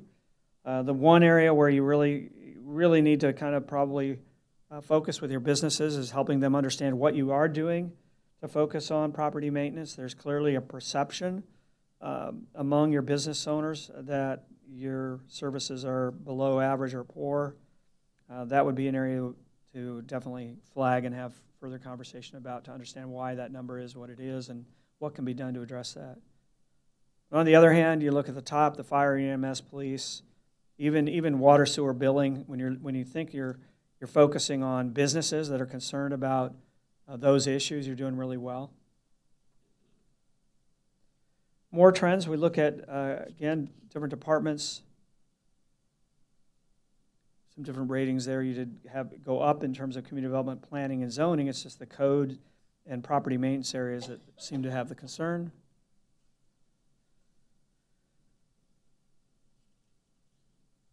We asked to rate specific functions that we thought would be important to businesses here. And again, zoning development review is one of those that would be further conversation about internally. Rating other city services specific, again, that businesses might interact with. Looking at the workforce questions, this is where you start to see, again, average. The majority of these are average and below average or poor. At the bottom, the stability of the workforce, with 56% of the respondents say you're average or below average. A lot of communities do struggle with that, and it is something where there may be a lot of jobs out there, but the companies are having a hard time finding qualified people to fill those roles. Depending on the type of business, as the mayor said, it could be different for industrial business, manufacturing, obviously, than retail.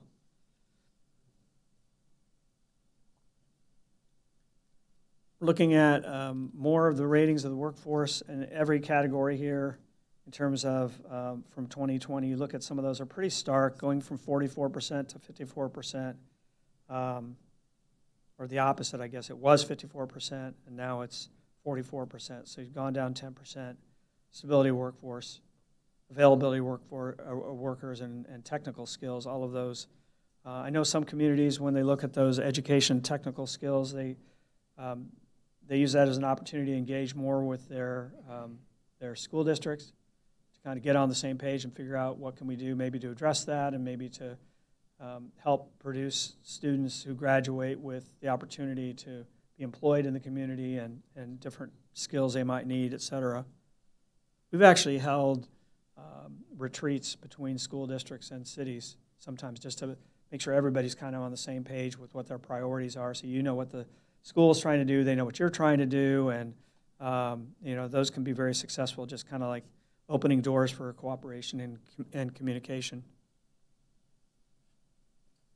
So top priorities, again, we're going to get into the same type of charts that we talked about before. Well, in this case, we just have the one. But you have these top four priorities. Of the high priorities were effectiveness of city communication with businesses, street maintenance, including sidewalks, stormwater drainage, and effectiveness of the North Kansas City Business Council with the businesses. All four of those would be areas to work on. Other findings, we asked, what has the most impact on your decision to stay here in North Kansas City over the next 10 years? We had overall feeling of safety as the number one, affordability of North Kansas City to operate a business, number two, and again, the overall value your company receives for your local taxes and fees is 33%. I can't emphasize enough, sometimes that's just the story that you're telling, and are you being conscious in making efforts to let all the businesses know where the money is going, how you're being good stewards, and how you're investing with them in mind. It's all about convincing them you're all on the same page.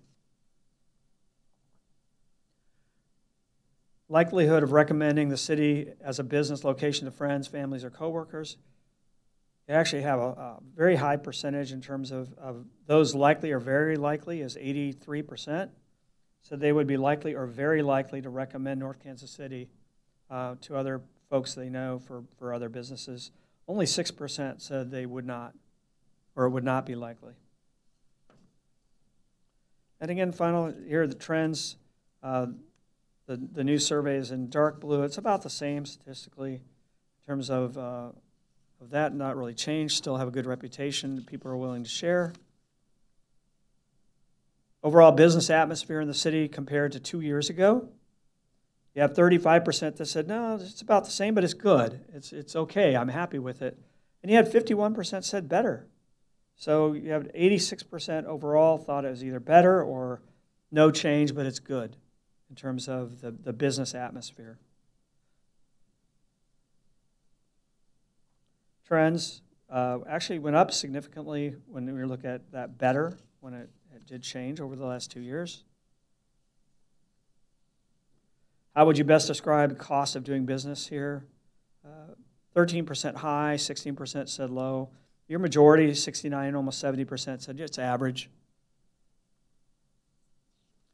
We said, how would you best describe the cost of doing business here in a different format? Again, 13% said high compared to 2020.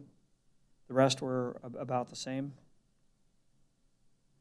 We said one of the things we really wanted to know, and we're doing surveys, we will do surveys at no charge for some of the areas hit by hurricanes in recent weeks to help them kind of understand how that's impacted them.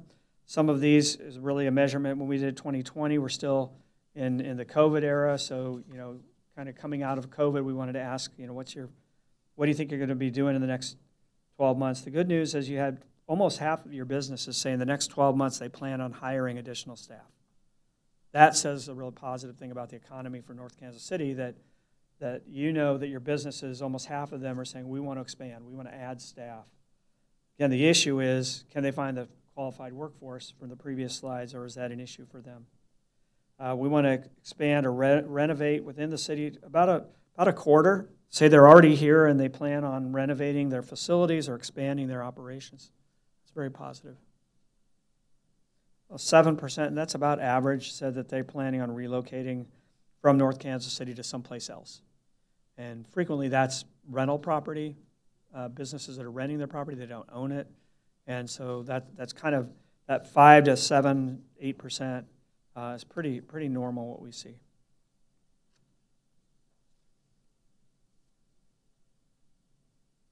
Again, looking kind of how those numbers changed from 2020. So things were not as optimistic back in 2020, but now today, like I said, you went from 33% 4 years ago saying that they were going to add staff to 46% said they're going to add staff in the next 12 months.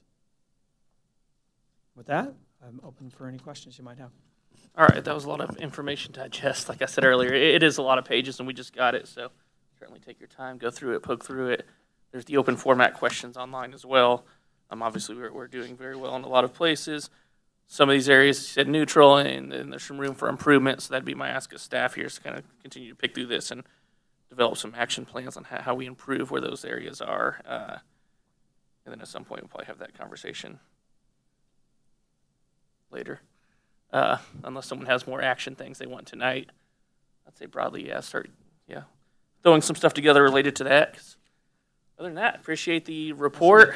Appreciate the opportunity. That's a lot of data. Your patience going through that. I'm aware it's a lot. Yes. A lot of slides, but it's important information, and we're glad to be a partner with you and providing that information. And I'll be happy to follow up with your staff on some of the items that you mentioned. So thank you. There you go. Appreciate it. Thank you. Yep. All right, let's knock that one out for tonight. Number 18. How many more items we got? Okay. Code amendment for the approval process for short-term conditional use permits. Bill number 7881, ordinance number 9678. There we go, please. Good evening, Mayor and City Council. This item in front of you is for a code amendment we have discussed for quite a few times, for the process for staff to be able to administratively approve short-term conditional use permit. There were quite a few chapters that's being mentioned in this particular code amendment. Part of that is in the zoning code, as stated in chapter 17.12, which has been reviewed by the Planning Commission and recommended approval as stated. The other chapters, including 4.16, 4.30, and chapter 15.44, all have some sort of process that require to go through a short-term conditional use permit. As stated, the majority of the short-term conditional use permit will be approved administratively with a few exceptions, including short-term conditional use permit in downtown area with attendees for over 500, and short-term conditional use permit in downtown area with street closure or any other types that staff feels like there is a need for City Council for approval. With that said, I'm open to any questions if you have. Councilmember Clark. I'm just curious, I had a constituent reach out. We just approved, one of the block parties. They wondered, if the weather conditions this weekend or next weekend, I guess, are unbearable, if that's something where it can be approved. Would passing this tonight affect your ability to be able to just say, okay, you can postpone your party to another weekend for a block party if there's inclement weather? So the block party is actually not mentioned in this particular code. In the future, you will still see block party come as a particular item. Sure, block parties as a voted item, but I'm just wondering if it has to be rescheduled from the originally applied upon date, what the process is for that. I just didn't know if this is something where it has to come before council or it's something you guys could take care of internally without it coming before us, since we've already approved the initial block party and funding. Wait, block parties aren't part of this? Yeah, block party is not mentioned in this particular ordinance. Those are short-term conditional use permits, right? It was, but it was not in the municipal code. Can we add it? Yeah, can we add that like right now, or does that have to go back to Planning Commission? Because that's half of the stuff that comes to the agendas, part of the entire genesis of me asking for it. I thought, all along, I've thought that was part of this. Yeah. We can add it to the code to particular call out a type of conditional use permit for block party. But where does it fit? I think I have to take a quick look at it. But the block party was never part of the municipal code. Where is that now that says it comes to council for a short-term conditional use permit? As far as I know, it is not called out in the municipal code anywhere for so it block doesn't need party. to come here at all? I think it was a standard process. It has been operated this way before. So to answer that question Councilmember Clark has, I personally believe, yes, we do have a mechanism. We can make an adjustment, especially if we know at the time when it's approved that if there is a weather condition, you can pass it with some sort of condition, say weather pending. Okay. But moving forward, if we want to codify it, then we need to add a language to the code for block party. I would say we codify it. Councilmember Smith, do you have an opinion on that one? Do you believe we should? Yeah, so it's not in the code right now. We've just been operating on a standard practice, I guess. It seems we just stop that practice. Do we need to codify that? Can we just have staff approve those without amending okay, so I don't know if I need to make a motion for that, but I think it seems like the will of the council to have staff approve those block parties, and with Amy's point, to have that flexibility that if somebody comes back and says the weather's going to be terrible. I would have to see how we approved that in the past first, but yeah, I don't recall.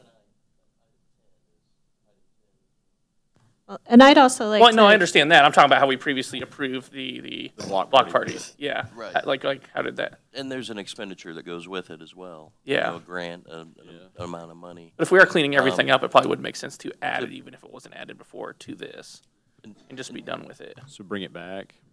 I would think bring it back. I don't think that'd be the worst. So we just want to table it for tonight? That'd be an addition. But, well, we can address other comments and make sure there's, and then probably do that. That's fine. But we probably could Councilmember Clark. address I was going to say, but for now, we're not going to have a meeting in for time. 3 weeks. Yeah. Should the block party applied for and approved tonight need to reschedule, does staff have authority to? That is my say, thought. Yeah. So whatever process we need. Is there any if opposed? everybody's unanimous. We'll do the opposite here. None opposed. No. There you go. Okay. Please. We'll take that route. Because I, too, was on the understanding that this was going to take care of that. Okay.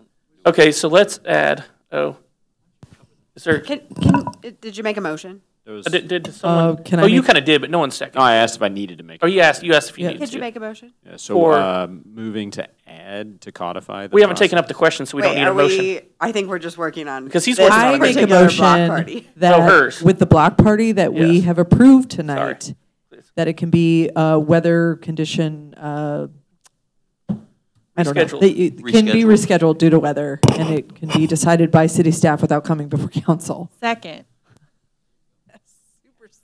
All in favor, please say yes. Yes. Any opposed, say no. That motion carries. Now we're back on the ordinance, which really doesn't need, I guess, a motion to Okay. amend, but we could direct. I'm trying to think. My only, so I'm going to ask you again, maybe it just didn't sink in from Planning Commission. What is the appeal process if there's a denial here, an administrative denial?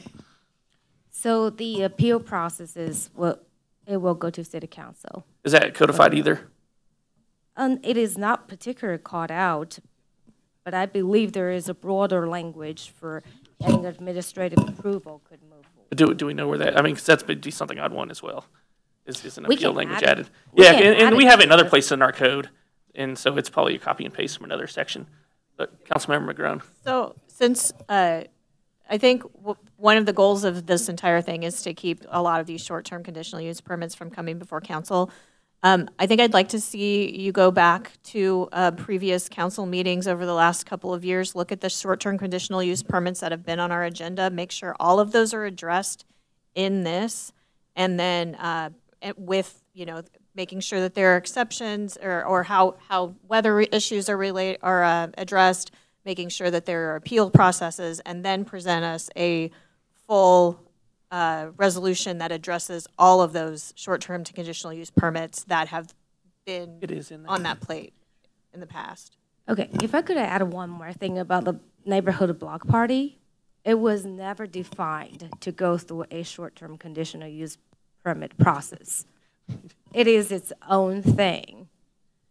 I guess what I'm saying is, if it's been a short-term conditional use permit process, and it's called out on our agendas as a short-term conditional use permit process, and we are approving them as a short-term conditional use permit, I think we need a resolution that addresses all of those things, including block parties. Okay, I just want to clarify whether I need to add that. Can I just clarify something? It is not a short-term conditional use. I believe, and I don't think I was working here at the time, I believe you all approved a resolution to offer a grant program for block parties. And that is that process. Now, they're closing a street, so y'all have to approve that. But it is not a short-term conditional use permit. If it was inadvertently put on the council as a short-term conditional use permit, that was an error. So the closing of the street was the conditional use permit. The grant for a block party is a separate thing.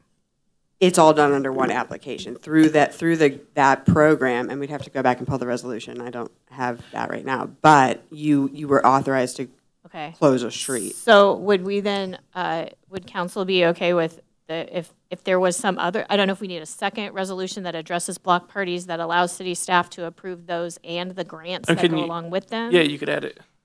I suppose it's another section of the ordinance as well, and just call it the block party permit or whatever. What do we call it now? What is it now? Block It's called the block party permit. application. Yeah. Okay. Yeah. And it was, the memo that was included in the packet did, the subject of the memo did say short-term conditional use. The application is a block party application, so I think that's where you're coming from. Yeah.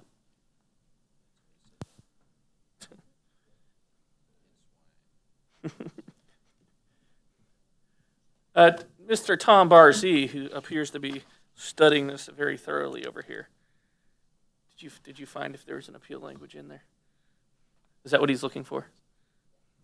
He's still studying. He hasn't completed his research yet. I'm putting you on the spot. Oh, he said he will add it, is what he said. He will put it in there, I think. Oh, I can talk in your microphone? Gee. Okay. I could have swore I read that in here when I was given these materials. I don't find it right now. I will assure you that any block party, any conditional use permit that gets turned down for any reason, they have the right to appeal it to the city council. I know that was the intent. And that's in the code? Right. And that would be, it's not, he's going to add it. Will be, okay, Perfect. Yeah, it's not, I don't see it right now. So since we're making some changes anyway to cover some other things, we'll just make sure it gets included. Councilmember Todd, what do you got?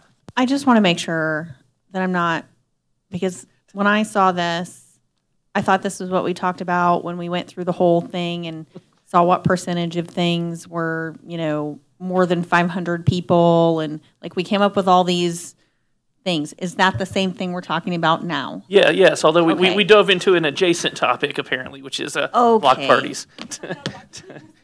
I did So- too. We thought it was part of the same topic, but apparently it's an adjacent. Yes, and I topic. agree. I thought it was all this, I thought block parties were lumped into that as well. Because we talked about even like the closing of very well up here. streets, and if it were, That's right. in a Right certain here. area, it would have to come through council. And so I just want to make clear too, block party or whatever it is, just because we're closing a street, it still kind of follow those rules. If there's not going to be more than 500 people, if it's not going to be downtown North Kansas City, it still can just be approved by staff. Okay, I just wanted to make sure I was understanding where, woohoo, I'm on board. Block Party Grant Program, Resolution 210554. So if I understand correctly, we're adding block party to the code, right? That's what we wanted to do. We might as well just make that clear so future councils don't have to have this debate either. Yeah. Just go ahead and add it to the ordinance rather than everyone chasing around resolutions and motions and everything else. I mean, to Probably just be feed- cleanest if we add it to the ordinance. Yeah, absolutely. Like, to Yeah. clarify, it does say resident Yvonne Salinas is requesting a short-term conditional use permit for a Halloween party. Therein lies the confusion. So Well, let's make that part of the this- code so that right. staff can do the thing and they can approve changes on the fly if need be and all of that. But I think street closure is a part of the conditional use permit, short-term In conditional use downtown. permit, but not, yeah, right, but not associated specifically with block party, and I think that's it. And I also want to make sure that if they apply for grant money, does the current process require city council approve the grant funding for these neighborhood block parties? Or can that also be a part of the short-term conditional use permit and allow city staff to go ahead and approve, $500 for Seminole Block Party? At the end of the day, we approve all expenditures through our accounts due and payable process, as Tom would let you know. Yeah. But yes. It's generally part of the application process. They give them the rules and say you would be eligible up to this amount if you abide by these, criteria that we have set. And I don't think anyone's ever been denied due to.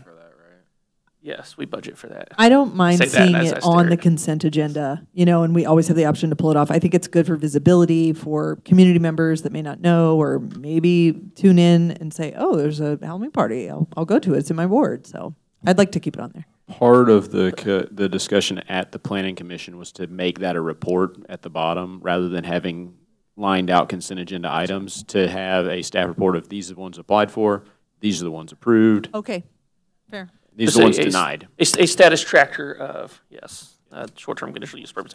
Okay, Mike's got something here. What do you got? And I would add, the report that would show you what's been approved. But also, if one's been approved, and the $400 or $500 would also show up on the next pay ordinance as, hey, here's what we call kind of a prepay, like payroll or whatever, would be another option. I mean, it would always, like you said, it was always come before you. Yeah.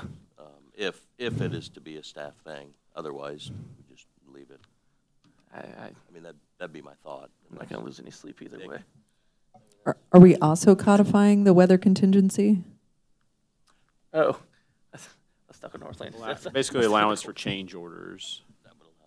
There's like weather permitting, you like can we add did a for the line. garage sale, like You citywide can add- garage sale. I believe you could probably add a line similar to what I often see in public works related to leaving that up to the discretion of the community development or city administrator, probably on that sort of thing.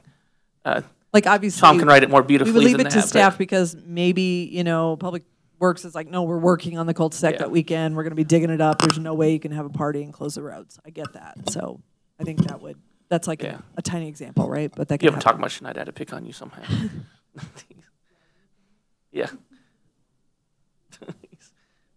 He said exactly.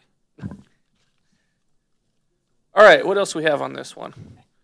All right, is everybody in favor of doing what we just all said? I mean, we still okay, what do you have on your list? Why don't you read your list? We'll go that route. Right What are you now, gonna bring I back? have is to bring back the ordinance with an appeals process in it to council, as well as adding in the block party applications, that language in the ordinance. I mean, Sounds those are the simple. sufficient. With staff discretion to. Oh, yes, yes, yeah. yes, with this, yes. Mhm. All right. Everybody good? Any opposed to that? Then we will move on to number 19, approval of purchase replacement police vehicles. Good evening, Mayor and Council. This item is in front of you tonight. Normally, we would have this on the consent agenda, but because of some of the extenuating circumstances that we've had just recently with the hybrid platform, we wanted to make sure we had good council direction on how you want us to move forward with our fleet replacement plan. As you see, we broke down the cost comparison between the hybrid and the combustion engine as we have those numbers today. We broke down a little bit of miles per gallon to show you the comparison. And most importantly, we added in there the significant cost of a potential repair that we were able to have covered under warranty only by 1,400 miles. As you can see, that repair is almost a third of the cost of the new vehicle if we were to have that problem. This is on one of the two hybrid vehicles that we're running frontline police right now. So it is a very small sample size. We understand that, but it's also now showing, I mean, it's 50% of the two vehicles that were running frontline on the hybrid platform that one of them's failed. So again, we're committed to the green initiative and moving this fleet to a more sustainable platform, but we wanted you to have all the facts before we made the decision to purchase, and we're happy to go whichever direction the council wants us to go. So. All right, what do we got? Councilmember Smith. I'm a little shocked that the mileage is such a small. I'm sure it's because you're idling a lot, just not getting a lot of mileage out either way. Have we looked at straight electric vehicles, or is that still not a thing we're ready for yet? It's not viable. That's part of the reason why I'm reluctant to jump into that platform as it is, because even the hybrid platform has been around for a long time now in the civilian market, but this is the first real foray into the public safety and the police cars. And I don't have data from across the country. I just have data of how it's affected us. Right. So. Do we know anything about what other jurisdictions are running into as far as how their hybrids or EVs have performed? I do not. Yeah, a small sample size, but yeah, it's the numbers are not promising, and they're more expensive. So when do we need to make the next purchases? We're ready to make the purchase now. As you know from last year, we're kind of stuck in the ordering window of Ford Motor Company, where that window is open right now. So we need to make at least the order as quickly as possible so we don't lose out on it, especially in the hybrid platform. As you remember last year, we couldn't order the hybrid platform because the window was so short, and we weren't prepared at the time to do it. So that's why we ended up buying combustion last year. So to go back into that hybrid platform, both of the windows are open right now. Again, we're totally contingent on Ford closing that window at any given moment when they've reached their capacity. Thank you for that. Yeah, again, it's green initiative is a big, major overarching theme with the city, and I understand you guys are committed to it. Given that they're more expensive and a failure of the battery is pretty catastrophic cost-wise, I'm okay with the combustions for now until tech kind of catches up. I mean, tech is there. It's just we're hamstringed by having to buy Ford products when it comes to. That's the hardest piece. You guys need a Tesla Cybertruck? No. Oh, God, no. Looks like a child drew it. And again, I'll just reiterate, like, our problem with EVs right now, because we hot swap our cars 24/7. So having an EV in a frontline police car is difficult because we don't have the time to stop and charge it. I mean, we're going from a 12-hour shift to a 12-hour shift, and those, we can stop and fill up a Quick Trip and get gas. Sorry, improper product placement there. Stop at a fuel station and get gas, and in 3 to 5 minutes, whereas it takes a lot longer to charge up an EV. So that technology for us is not there yet. And again, sky is falling stuff. if electric infrastructure were to fail, we have to be able to drive police cars around. Hopefully get our ad revenue for that. Thank you. I'll be waiting on that quick trip check. Royals wear it on their patches anyway. I know. We're going to make the police department wear quick trip patches. Yeah. Got an open sleeve. It's probably improper all kinds of ways. Councilmember Todd, you look like you had something. Now you're not. Yeah, I mean, okay. It's unfortunate, but I support going combustion with this as well. It just unfortunately doesn't seem to make sense with the narrow option that we have to spend that kind of money when there isn't a significant benefit. So yeah. I'd say I'll be clear, the small sample size is what it is, and this could be very flukish. We just don't know, and it's a risk that we would take if we continue down the hybrid platform. All right. With that, oh, that's I thought there was. I was getting ready to say 2. I thought I heard It's someone 3. say 3. That's say 3 in the memo. Yeah. Or do you have a hybrid option here? You gonna or just go 3 across by 2? Yeah, maybe we revisit once we've funded that whole direct charging infrastructure over by that gas station, which shall not be named. Sure. And we can discuss hot swapping EVs. We'll see. Or we can start buying Toyotas. All right, is there a motion to do something here? There we go. What do we need? I think just direction more than anything. There we go. Make that motion. Don't give yet that direction. I move to direct the police department to buy combustion vehicles. 3 of them. There we go. Is there a second? A second. All those in favor, please say yes. Yes. Any opposed, say no. Motion Womp carries. womp. Thank you. And a womp womp. Is that in the minutes? Okay. Oh, that was bad. Number 20, revisions to May 7th, 2024 accounts due and payable ordinance, bill number 7877, ordinance number 9674. First reading. Good evening. I was just going to say very quickly, sorry. Go ahead. Evening, Mayor, members of the council. So this is a revision to these next 3 are revisions to the 3 council meetings where the accounts due and payable were incorrect. We have looked at our process. We've updated it. We feel very good. I feel very confident going forward, and really even up to the point where the review process that we have for payments in the city, I feel very comfortable in. I also understand that it brings up a question of our overall internal controls, which has been a long-standing deficiency noted by our auditors. We have had some productive conversations with them on finally addressing these. But I also understand that I think a broader conversation would be welcomed on internal controls. We have these 3 fixes here, but a broader conversation on that would be welcome from our end, and we'd be happy to help out. Can we get some basic explanation, I guess, on what happened here, what led to the oversight here? So when we run checks once a week.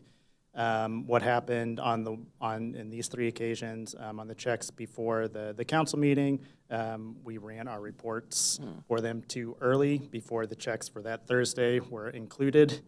And so that is what was on the pay ordinance. We went back for the revisions and reran them and figured out what the difference was for each of those 3 meetings, and that's what you have tonight. But essentially, this was very much a timing error. Should have been caught by me as the reviewer for this process, but it was not, and it came to the council. Okay, got it. Councilmember Fitzgerald. I guess first I have a couple of statements. I try to keep myself on track. I prepared to kind of read here, but if anybody's watched many of these council meetings, you probably notice I try to kind of tend to jump in on finance stuff. So just want, and Nick, you already addressed some of this, but back in May, we updated our strategic plan to add a goal to eliminate the audit findings and deficiencies we've been getting related to financial stewardship.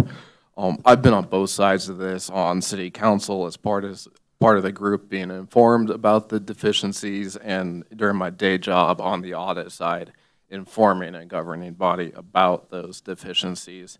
And I don't want to speak for our city's auditor, but in my experience, there's often a lot of smaller internal control matters that don't make their way to governance. When something rises to the significant deficiency level, our auditor is saying to us that this is a big enough concern. We need, need to communicate it to the governing body in writing. So just looking at that with the internal control matter we have here today, we have 3 batches of disbursements that were made, not approved by City Council, totaling about $3.8 million. Yeah, I think there's a clear breakdown in internal control here.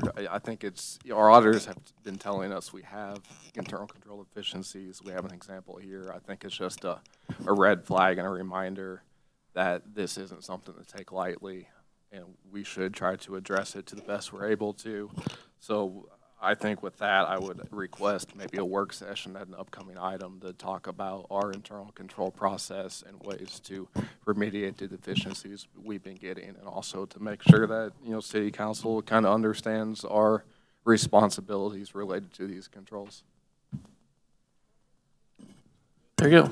Thank you. We can add that. Further comments? Seeing none, there was a motion on the reading. Is there a second? Second.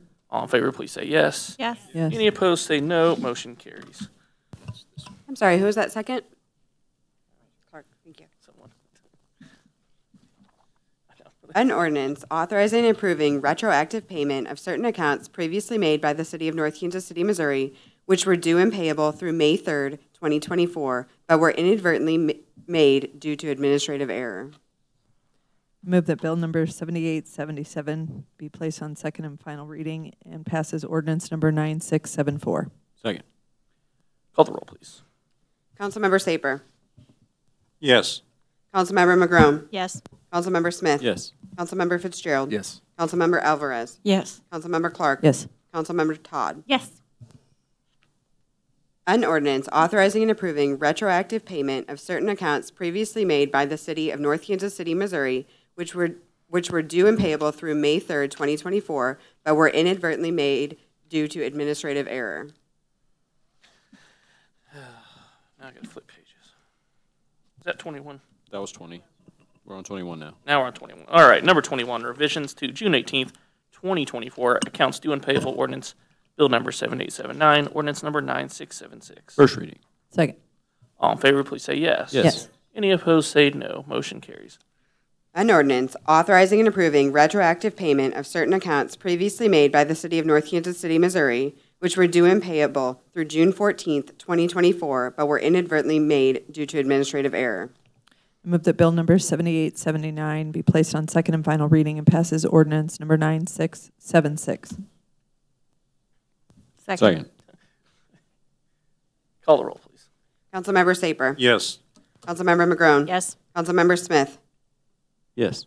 Councilmember Fitzgerald. Councilmember Alvarez. Yes. Councilmember Clark. Yes. Councilmember Todd. Yes. An ordinance authorizing and approving retroactive payment of certain accounts previously made by the City of North Kansas City, Missouri, which were due and payable through June 14th, 2024, but were inadvertently made due to administrative error. Number 22, revisions to July 16th, 2024, accounts due and payable ordinance, bill number 7878, ordinance number 9675. First reading. Is there a Second. second? All in favor, please say yes. Yes. Any opposed, say no. Motion carries. An ordinance authorizing and approving retroactive payment of certain accounts previously made by the City of North Kansas City, Missouri, which were due and payable through July 12th, 2024, but were inadvertently made due to administrative error. I move that. Question. Yep. Just in case we have a potential administrative error on this one, it looks like the bill numbers don't go in sequential order, but the dates do. Are these the correct numbers on the bills? Those are the correct numbers on the bills. Okay, we'll make sure we don't have stacking clerical situation. Okay. Two ordinances. Proceed, yeah. We'll question everything. Proceed. Thank you. What was there? Bill number, I move that to bill, I don't know where I am now. Bill number 7878 be placed on second and final reading and passes ordinance number 9675. Second. Call the roll, please. Councilmember Saper. Yes. Councilmember McGrone. Yes. Councilmember Smith. Yes. Councilmember Fitzgerald. Yes. Councilmember Alvarez. Yes. Councilmember Clark. Yes. Councilmember Todd. Yes. An ordinance authorizing and approving retroactive payment of certain accounts previously made by the City of North Kansas City, Missouri, which were due and payable through July 12, 2024, but were inadvertently made due to administrative error.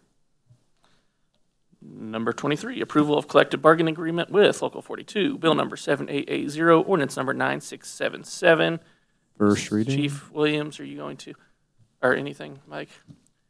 I guess I had one question. Do we know what the vote total was from the local on this? The vote tally on the tentative agreement? How about this? Let me reverse it. All they told me was, was there any all they told me is it passed. Did we have any no's on it or a significant amount of no's?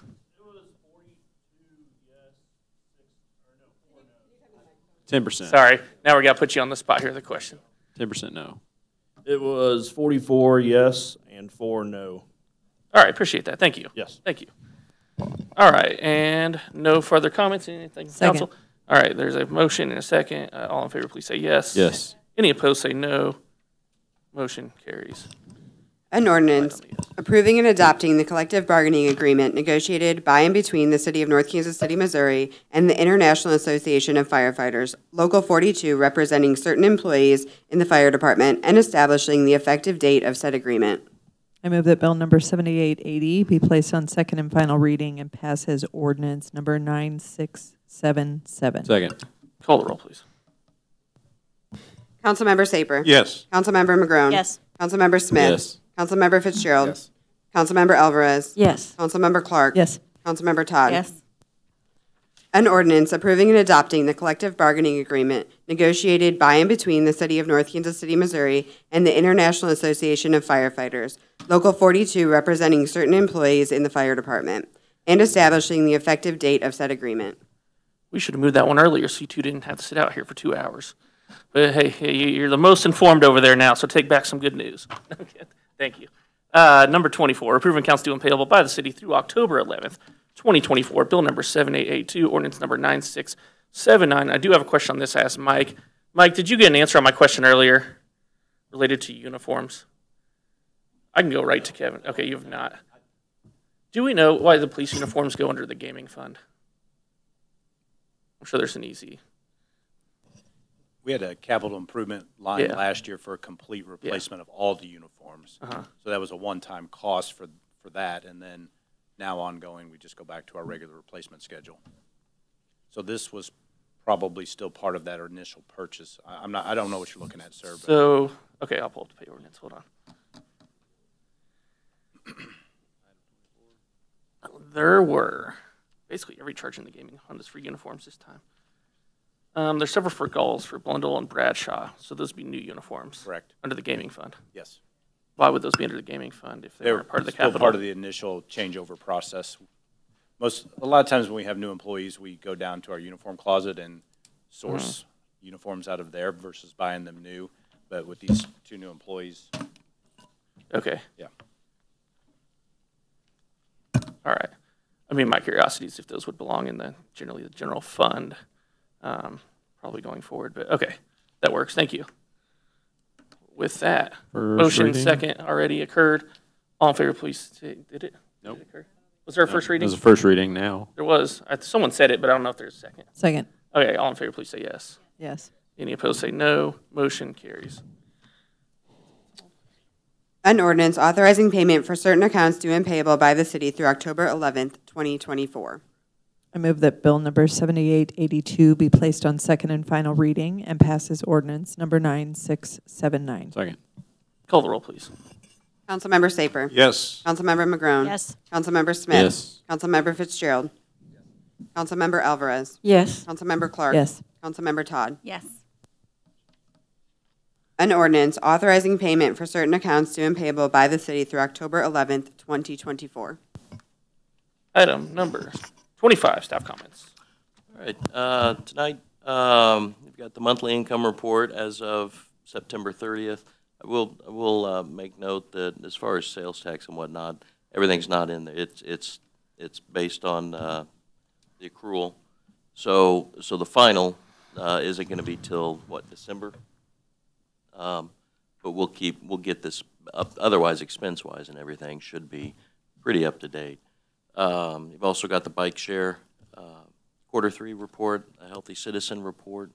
Then Chief Williams and Nick have staff comments. You're up.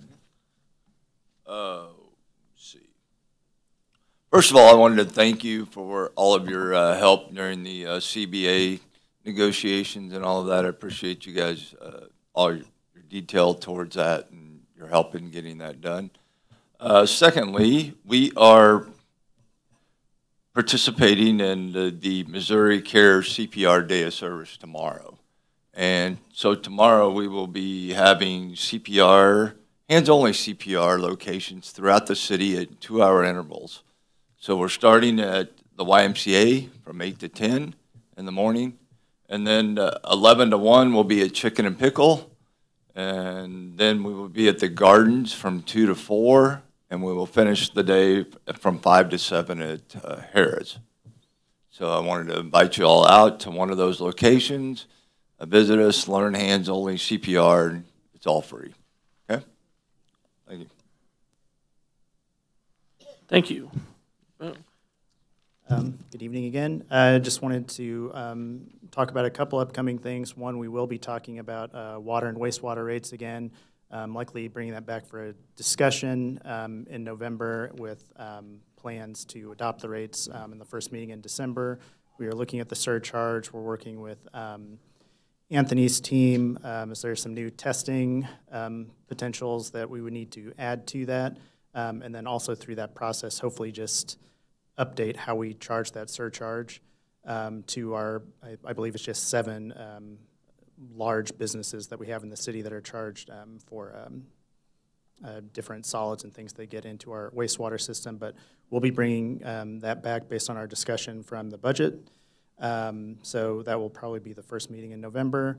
We are also prepping for business licenses for 2025. I want to give a shout out to Lisa Larkins, who is our not so new anymore, but she is our payroll and business license specialist. She has done a great job in helping us catch up from some of the challenges that we had from the previous couple of years, and we'll still probably need to come back and update you on that as well. But one of the exciting things that we're working on, which is also a council priority, is getting an online portal ready for the 2025 renewals. So that will, I'm going to say tentatively, it will be an option, and moving forward, we want to make that our primary option, because that will significantly reduce our time for review as well as for the businesses that are applying. So we're very excited about that. And again, shout out to Lisa, who's done a great job since she started. Thank you. That was it. Boom. Councilmember Saper. Got him off guard. Sorry, I can come back. Yes, indeed. No, this is fine. For those who are viewing and in the audience here, the reason there was no discussion of the agreement for the new firefighters contract is because the council has discussed it, and this city administration and the firefighters union and the chief of the fire. We've had discussions, and it was passed quickly tonight, but the discussions had already taken place in great detail. And in terms of the Equity Inclusion Committee, we have problems, mostly because we're missing 3 unfilled seats on the Equity Inclusion Committee. And that makes it difficult for us to get quorums if 1 or 2 members happen to be absent for any of a variety of reasons. We're working on that and hope to have that taken care of soon. And anyway, the Equity Inclusion Committee has been having work sessions on the city codes, and that is moving forward, even without having enough quorum members to have an official meeting for the last couple of months. It's going well, but we need to actually proceed with official meetings, and we hope to do that soon. Thank you, Councilmember Brown. I just want to say, thank you to all of the people who came and spoke tonight, the public comments, the presentations about the survey. All of the council members have received all the details of the survey, so everyone who made comments in those, we're reading them, and we're making sure that we're going to try to address everybody's concerns. And we really appreciate all of the input that people give, because it's what helps all of us make better decisions, and especially all of the city staff as well. I also want to thank the local businesses who were so supportive and generous to my high school graduating class of 1994. We had our high school reunion this weekend. We had about 60 people that showed up from all over the country. We went all over Northtown for 3 days, and we had the best time. This is such a wonderful community, and it's just the students that come out of this high school and this community, I think, are just truly wonderful people, and the town just embraces, you know, its own all the time. So thank you so much. Thank you, Councilmember Smith. Okay, so survey, a lot of good stuff on that, a lot of things we can look at. I would encourage council members and those who can grab that survey to read some of the free responses. Those are always fun. Kind of some elaboration. I will say Councilmember Todd got a call out for being a good communicator, so well done. One of the sources that people use to get their information from the city. Local 42, congrats on the new contract, and enjoy your new grocery options.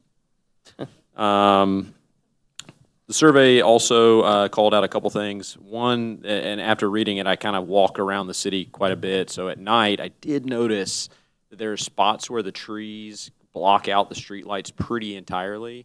I don't know if you have staff that could maybe drive around at night and take a look, but there's some, particularly in Erie and Fayette, that it gets real dark through there. During the day, it looks like that lamp is peeking through, but it gets dark. And then codes are always going to be a struggle to get timely enforcement, especially the visible aspects of the neighborhoods. So I would be interested in having a discussion about what our codes process is. Say, pick an example, overgrown grass, and what it takes to get from we see it to we're going to fix it. Because people think, well, the city sees it, they send somebody out to mow it, right? Some cities do, not our process. So would like to at least have some information on how we do things and maybe what we could change to be more efficient or effective. That's all for me. Thank you. Councilmember Fitzgerald. Well said over on this half. I don't have anything to add. Making it easy. Councilmember Alvarez. The only thing I had to say is I appreciate the comments on the bus service. I do feel that it's a high price, but I don't want our citizens to suffer for not having that service. So in the future, I hope that we do come to some kind of agreement, and I don't think that we should have that big of a price that we have to pay for coming from the city. So I would like to see that change in the near future. Other than that, thank you, Councilmember Clark. Yeah, I just want to highlight the Bike Walk KC report to show, I know we invested over $600,000 for those bike lanes. It looks like we've upped the numbers of ridership by 1,000 for 2024. We're at 4,473 riders, up from 3,407. And yeah, it's just a testament. Those numbers are actually far exceeding bus ridership.